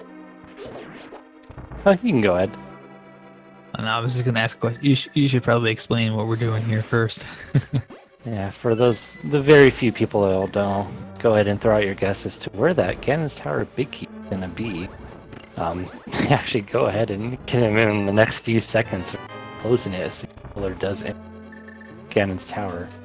If you are a supporter of the Speed Gaming channel, either it be via sub or 250-bit donation, if you are the winner, then you do get added to a fancy leaderboard. So, you have a few seconds left and get those guesses in. And now we stop. Absolutely. I was about to ask JTB, what were you going to guess here for your number? I think I put in 18. The only reason I put that in is I was not ready to get my guess in, so I just threw out a number that people would not put in. But I'm hoping to see Big Key in probably the rando room. Yeah, I like they always guess rando room. So I usually put number 12 because on a normal route, generally that puts you in the rando room, third chest or so. But I was about to say, we're going to be talking about, the guessing game, so Willard's going to find a dang key and be like, well, we were telling you how to do the guessing game, and Willard found the key instead. But so far, just a couple of keys, and Kana Berna showing up so far. Bob's Torch had a piece of heart. Did he end up going to the right side? I didn't see if he just went immediately left. He did? Yes. Okay. Yes. So that was number 8. Yes.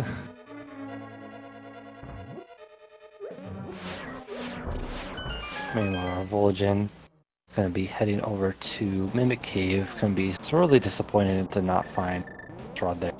He'll getting it very shortly. Oh, actually skipping a Mimic Cave, or checking the big chest first before committing to that. Yeah, I think at this point with just one item you're going to be checking everything till you find it. So we'll be dropping a couple bombs here and there, as expected. Hey, pick up your bombs there, young man. Yeah, those things cause a lot of damage. You don't know how many rupees Ganon making the tower. Now you're just blowing up an entire wall. Alright, there's wave coin. 10 bombs. And a compass, so 10 more bombs for Willard just to leave lying around.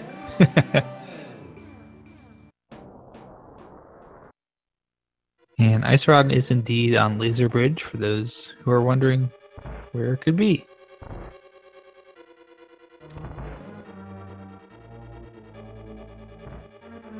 And thank you very much for the sub there, President's Group. Remember to change the combination on your locks from your luggage from 1, 2, 3, 4, 5.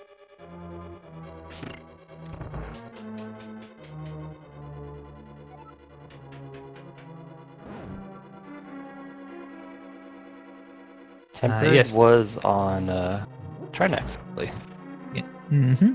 It's the Trinex prize, so Vulajin will be picking it up here in just a moment.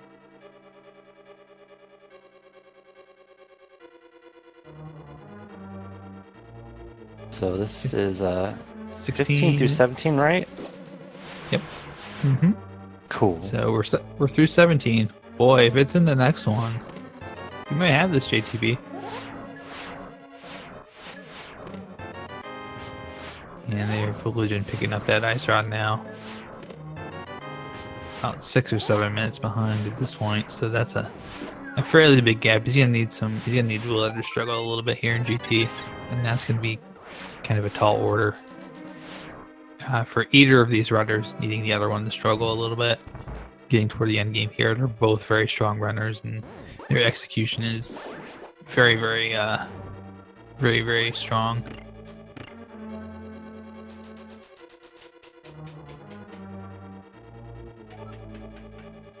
So 18 to 21 coming up here. If it's not any of these, 18. Sorry about that, JTB. 19 Buttersword. 20, 21. Hey, it's 21. Chest 21. Lucky 21. He would have had it if he'd gone to the top left first. So one of those rare situations where doing that Dark Magician route would have actually paid off by grabbing a small key on the left and then going full right.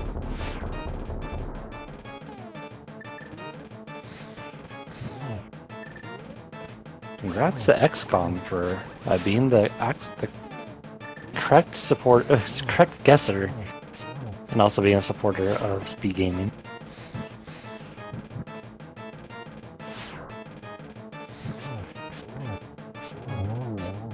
Yes, indeed. So, thank you very much, everyone who's playing along. Congrats again to XCOM.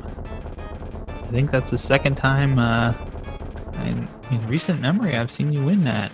So, awesome work. Keep it up.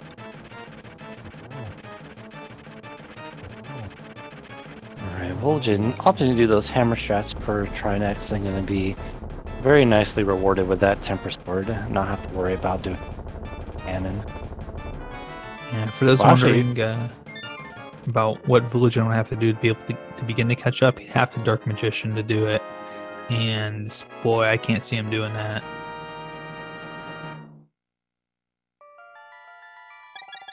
Yeah, Willard takes some pretty significant mistakes on Willard's side in order for a Vulajin to be able to close this gap, but you never want to be in that situation where you have to hope that your opponent is the one messing up in order to, win. That's actually a pretty cool thing I've never seen. Willard waiting at the door for all the Landmolest cycles to line up so he can get that in with the Butter Sword. Yeah, it's a Willard standard. It's actually called I think it's Willard Strats, I believe, because he's the one who kind of pioneered that in that room a little bit. You wait a little bit just for those cycles to line up, and you can get all three of them in a single sword spin.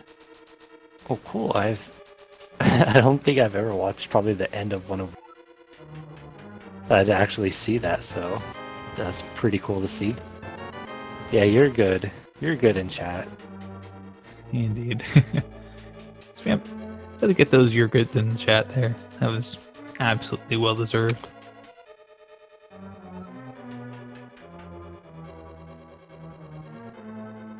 But yeah, definitely Willard in pretty incredible lead right now. Will take quite a lot for him.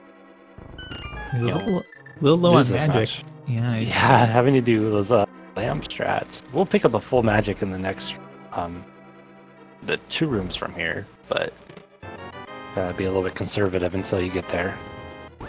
Yeah, I think he'll be fine.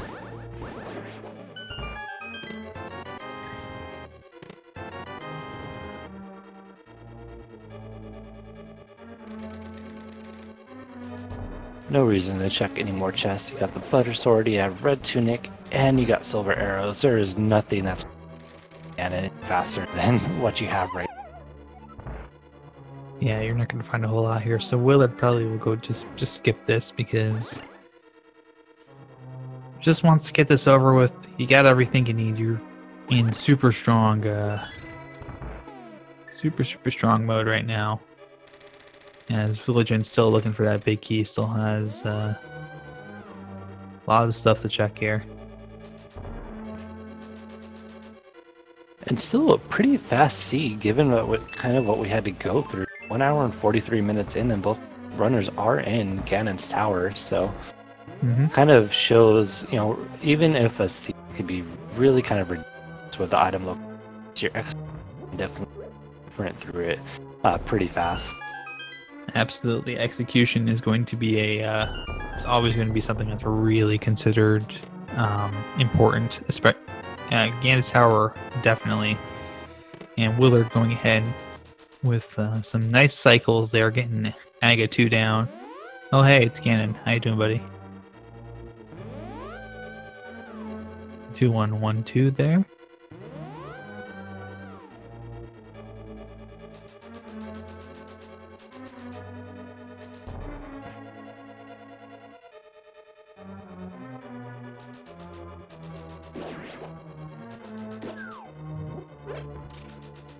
All right, Willard entering his fight. This will be a very fast fight with the butter sword and silver arrows.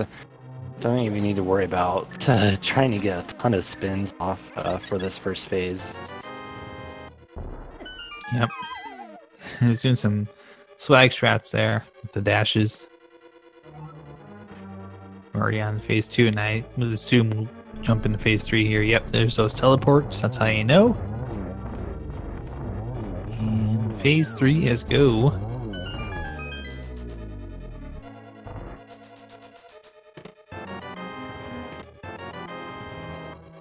Oh, pretty generous Ganon. Not really. Oh, did I curse it? Nope, never mind.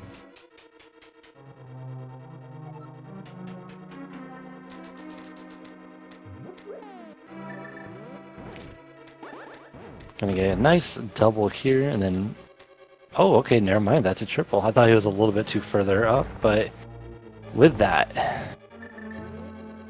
after 1 hour... I've actually going to pull up the exact time right here.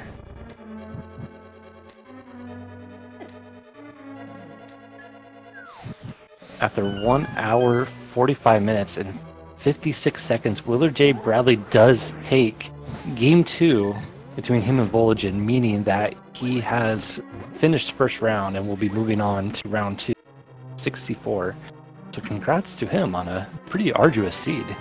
Indeed, so Willard coming through here, going to 2-0 in this matchup. That means he will advance. Vulajin's tournament is going to be wrapping up here as soon as he's finished his seed.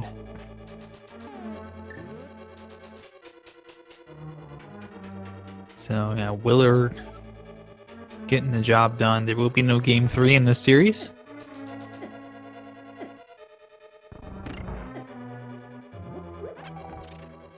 Cool, and we'll be able to see if he would like to join us for an interview, as has been finished for about 15 minutes now already. Indeed, and it looks like chat is indicating that Willard's opponent next round will be Arius. So we have that matchup to look forward to in the round of 64.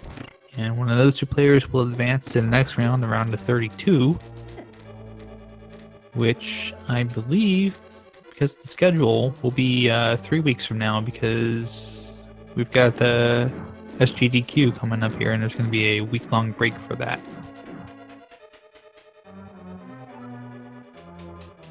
Because like half the rando community is going to be there, so it's kind of a pain schedule around that. Hey, and we've got Willard here. Himself. GG Willard, congratulations on your second win. Thank you, thank you. How you feeling right now after that that seed and what it tried to throw at you with your go mode item being on Laser Bridge? Feeling relieved as usual. It always feels good when you get into GT and you don't see the dot done yet. And I usually hide SRTV once I start going up the gauntlet, and then reopen it or look at it again as I'm floating to the top of pyramid. So when I open it back up and I don't see the dot done, I'm like, so there's a chance. Okay, here we go. Saying there's a chance. But yeah, I'm feeling good. Feeling very relieved. This seed was a bit of a doozy, and once again, it's like, man, if I just listened to my gut and sequence broken Ice Palace like I wanted to really early, who knows what could have happened. Absolutely. How about that lamp being in Turtle Rock? So in theory, that was a required double dip to get some of those items that were locked behind the lamp. Mm-hmm. I kind of, as I was making my way up there, I was like, all right, what could possibly be on Bombos or Pyramid Fairy? I was trying to decipher like where that lamp would fit into the sequence logically, and I was like, it's probably in T-Rock. That would make the most sense, because it can't be in Pyramid Fairy since Pod was one of the crystals. So that's why I was kind of less inclined to go check that looking for the Ice Rod, because I wasn't looking for a lamp. And I'm just glad it wasn't in Ice Palace, since I bailed out on the last item in there. Yeah, the last item was actually just a piece of heart. So you didn't miss much. Vulajin did go check that. Okay. I needed to make that choice, because I felt extremely behind at that point. So I was like, if it's not something I save time. If it's something required, it's over. And sometimes you gotta play like that if you wanna get that W in a tournament where it's all or nothing. Indeed, and that's kind of the runner's paradox, as I like, as well, I don't call it that, but I can call it that now. That's that paradox where you think you're behind. You always think you're behind when you're running, and then it turns out that you were ahead the whole time. So it's one of those things that just the pressure of it. You're like, well, I'm certainly behind at this point, and you're just you're waiting for that dot done to show up, and Vulajin bombing the last chest after opening it and finding a 5-bomb upgrade. Yeah, I always feel behind. That's just how I always play. And then I'm always pleasantly surprised when I'm not. Who would have thunk? I was especially worried because I thought my G Tower routing was what was going to kill it for me, because I was like, the one time I don't do that stupid Dark Magician route, it would have paid off. But that's how it goes. Yeah, how about that early Dark World as well, without the mail upgrade until you got to Matila? That's not fun to do Dark World like that on green mail. Mm-hmm. I wasn't too worried. I had some good defensive items, mostly that red boomerang that I picked up from the Sunken Treasure. But yeah, walking around with green mail, fighter sword, there was still a good chunk of health, so I wasn't like running around in one hit KO. But yeah, I've kind of gotten used to it. The early Dark World access, which are my least favorite. At least if you're gonna let me get into Dark World, at least give me a hammer, please. That's all I want. Yeah, and speaking of that hammer, hiding out in Ice Palace, that was kind of lucky too, for it to be the one of the last chests that you would opened up before going to possibly fight Cold Stare. Yeah, it was convenient. It was like, if it's not here, then it's in the iced tea room, since that one would still be accessible if you didn't bomb jump. Or if you bomb jump, regardless. But yeah, since I was really worried, because I was like, I don't, every time I put off Eastern Palace until like 40-50 minutes in, there's something there. And there were things there. There were a lot of fetch quests over in that area that made me mad. But yeah, I really wish, if there's one like big routing change I would have done, it would have been to Sequence Broke Ice Palace before heading over there. Over to Ice Palace, or over to Eastern Palace and Pod. That's about it. Everything else was pretty much just my normal route of trying to check everything as efficiently as possible and not really skipping anything. Indeed, you get the nice sequence break at the start there to find the Titan upgrade hiding in Waterfall Cave. Oh, it was Mitts. Where was Moonpearl again? Moonpearl was okay. I got those mixed up. That's why. Yep. Moonpearl was in Kakariko. It was in Blend's hut. Yeah, the one thing I was worried about, I was like, all right, are these mitts actually my Dark World access and flippers are like somewhere readily available, or is Hammer in Eastern Palace and then flippers are in the Dark World somewhere? Like, that was the other thing I was worried about, because I would much rather have had an early Hammer than early Titan mitts every time. So. And indeed, as we were discussing, Vulajin has now officially finished up with the SRTV time of 1 hour, 53 minutes, 17 seconds. So roughly about a just over a 7-minute gap there, I think. Or about a 7.5-minute gap, and I believe we'll have Vulajin here in just a moment to chat about the seed. And then you two can do your thing where you hate on each other.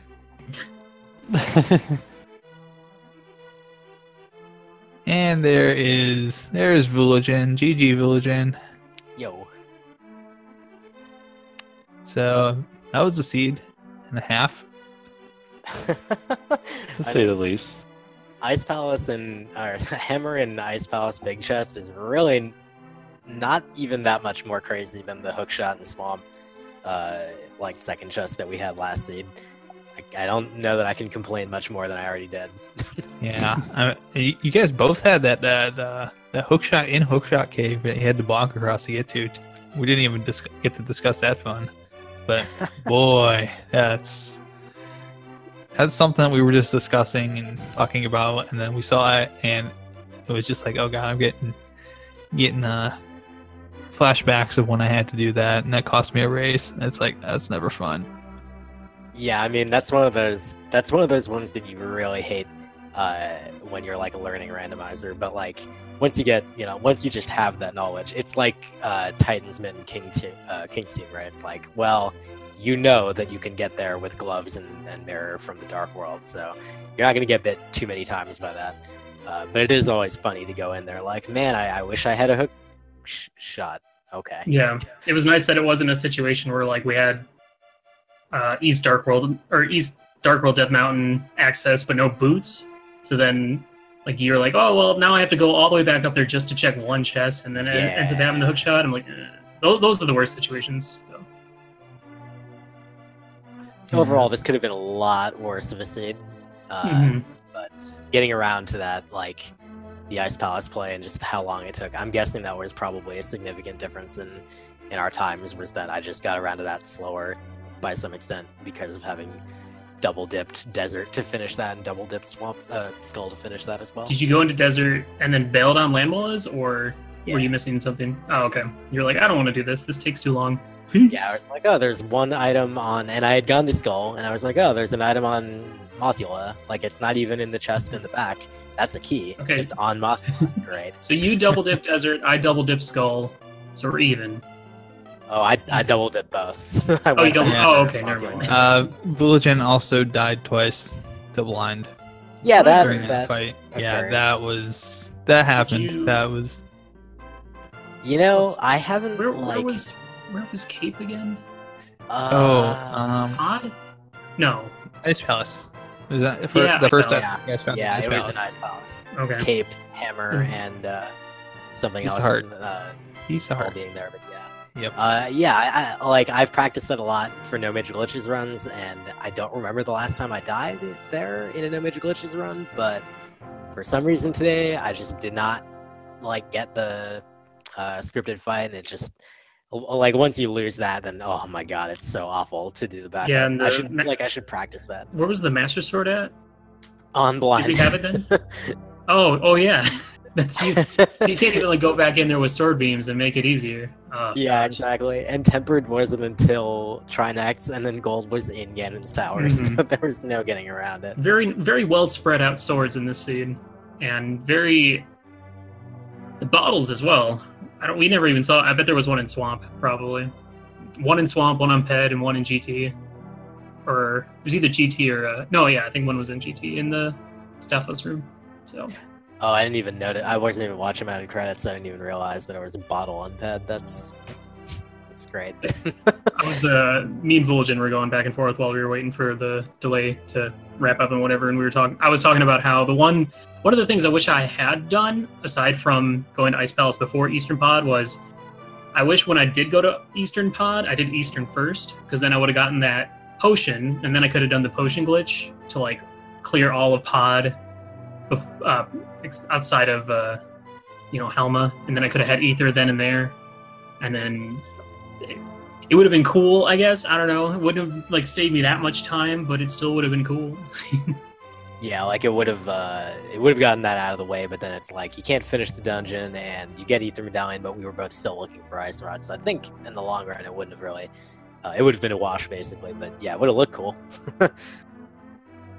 And I could have got that blue boomerang from Meyer a lot sooner.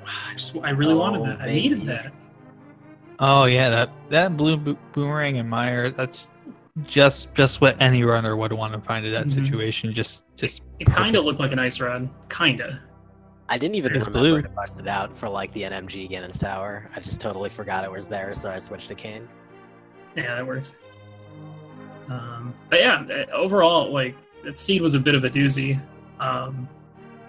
It's really hard to make those plays of diving Ice Palace for Hammer. That's a really hard one to make. And especially when you have did you check the pedestal at all, Vula? Nope, never checked it. Okay. Yeah. Nope. It was just red. When did I do that? I did that before going to Meyer. I was like, I'm just gonna go ahead and check that, then I'm gonna check Shovel, then I'm gonna go do Meyer. And then if it's not Mire, then we're going straight to T-Rock. Yeah, So. that was pretty much my thinking by that point. Was like, I'm not going in Swamp. I have a bunch of overworld locations. I think the total number was like 4. And I was like, it just makes more sense to go to Turtle Rock for 6. I'm just going to hope it's there. And if it's not, I have a feeling Willard's doing this play anyway, so he's going to get screwed the same way. Sure enough, we both went there, and it was there. And I think, like, disregarding like the mistakes that I made of, you know, dying a couple times to blind, and probably was a little bit too hesitant to like get some stuff out of the way when I was doing, like, when I was in Desert, just finish Desert. When I was in Skull, just finish Skull. But aside from that, I think I did a fairly okay job of trying to, you know, keep myself in this race. But, you know, Willard played it at least as well as I did, and then also did not die to blind twice, and also probably did slightly better in the Dark Rooms in Pod, although I heard there was a run-in with some turtles. Yeah, I used my last bit of magic to powder an anti-fairy, and as well as to light a torch in that room with all the rupees, and didn't really notice that I ran out of magic, so I had to actually do the turtle room blind, and there's like 2 more that I couldn't find, and they were really annoying. So I got like the kind of NMG tech down to hammer like 4 of them or something, but yeah, that was a bit of a flub. It looks like we both made the same GT route as well, so yeah. Yeah, the humorous thing was that you guys were both stuck in pod dark rooms, in separate dark rooms at the same time on the stream. Oh so my gosh, really? Vulajin was you were fumbling around in the dark maze, and Willard, you were trying to take care of the turtles there, and we're just kind of like, yeah, this is beautiful beautiful action here on stream. If we were synced at that point. Well, okay, I was further back because I hadn't gotten to the back of the dungeon, but even then, had you also finished EP before you did that? No, I did pod into Eastern, I think. Huh. What did you have left after that? Then I went and did head check, shovel, Mire, and then T-Rock. Man, I gotta go back and figure out. Yeah, exactly I'm really curious what happened. But GG's, dude. Yeah, dude. I'm glad I got you for my first round, because I thought it'd be a fun, exciting race, and I had fun, not just because of the W, but just in general. It's fun. We do need to work on our trash talking, though. That was pretty good leading up to game 1, but then after game 1, it was kind of. Whoa. Okay, my trash talk was fine, but you were all like, oh, I'm gonna be all like sportsman-like. I'm like, wow, no, you suck. You're garbage. I'm gonna stomp all over you. See, that's the thing. Like, the sportsmanship leads to more trash talk. That was my tactic. Wow. That was my route. That's the route I went. You were trying to kill him with kindness, Willard. Yeah. Mm-hmm. Which is very much unlike me, which is why I was. I see. So you were trolling me in that regard, just like, oh no, you think I'm gonna trash talk you, but no. You're trying to be so nice to him that he was like, "Why are you being so nice to me, dude?" I was trying to get into his head. Maybe I did. I don't know. Well, you did almost get me to skip stuff. Skip? Oh wow. Okay. Spiral Cave? I think it had bombs in it, so it would have been a good one to skip. That's true. I could have gotten a Spike Cave instead. It was either one or the other, but you missed a big 20, so. Oh no, dude, the big 20s. Ripperino. Alrighty. GG's, dude. Indeed. So just to kind of wrap things up, Willard, you can move on to round of 64 here. So any thoughts on that real quick? Looking forward to your matchup and hoping to keep going. Yeah. I've already done more than I anticipated doing, so I'm just going to keep rolling with it. And I don't know if my second round opponent is already determined, if Arius and Zero already... Arius. Yeah, Arius, okay. I believe, has advanced. Remember them from the secondary tournament, so I'll be doing some research soon. And I'll probably wait and try and schedule that starting next week, because I want to spend the rest of the week just kind of relaxing, which is kind of why I'm glad we're done now, so I don't have to keep thinking about Game 3. Yo, same, dude. Stressing about it. I can just relax now, and it feels so good. So with And- that, then, like, what do you want to do after this, Vulajin? Are you going to be getting into the Ocarina Time rando that God help seems me now. good choice? I mean, Are you- I think I did what I set out to do in the tournament, which was make the brackets. I'm really, really happy about that. I would have loved to take a victory, like just one game even, but I'm like absolutely satisfied just having made it, and anything else was going to be bonus for me. So I don't feel super bad about losing, although obviously I wanted to win. But yeah, I'm probably going to do some no major glitches in the near future.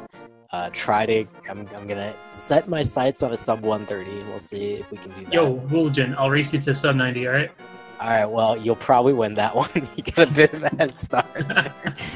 And then I'm going to be going back to Ori as well and try to get my sub 30 in that. Nice. I'm a little bit closer to that than you are, Willard, but you're welcome to race Yeah. me. I own the game. I need to play it. I heard it's pretty cool, I guess. It is a good video game. Okay. I'll take your word for it, Vula. It is indeed a good game. So just a reminder here, make sure to follow Vulajin and Willard. They're both excellent people, and they both do speedrun, not just rando, but obviously as we're discussing here, quite a few other things as well. So if you enjoy the old speedrunning here and want to see, more rando and maybe a little bit something different too, definitely give those two a follow. And also, thank you very much to Sigma for doing the tracking for us tonight. Very, very helpful as always to have have everything on top of that, and just don't have to worry about what items we found yet and all that very hard stuff to remember, without having those menu checks every 10 seconds. And of course, I want to say extra special thank you to JTB for being in a hotel room with the $5 mic, but still being here to help out with the co-commentary. It was a pleasure as always. Yeah, definitely. It was, like I said, it's one of those matches I wanted to catch for sure. So I'm glad I got to participate in it in this manner. And yeah, it was a pleasure being able to commentate for this Man Tiger. Absolutely. So that's going to do it tonight for Rando. Our next match is going to be on Speed Gaming 2 at 12:30 p.m. tomorrow, and that's 12:30 p.m. Eastern Time. Zeal and Male are going to go at it. 1:30 p.m. will be the next match here on Speed Gaming between Cobb and Super Din Taylor. That's game 2. So we got a bunch of rando coming up tomorrow. Some very nice matches throughout the day and into the evening, and then Friday and Saturday as well, and even a little bit into Sunday. So I think with that, I'm going to go ahead and give you the last word, JTB. I'm Nihon Tiger. Thanks for watching. And I'm JTB. You all have a great rest of your night, and we'll see you for the next round of matches. Bye, guys. Good night.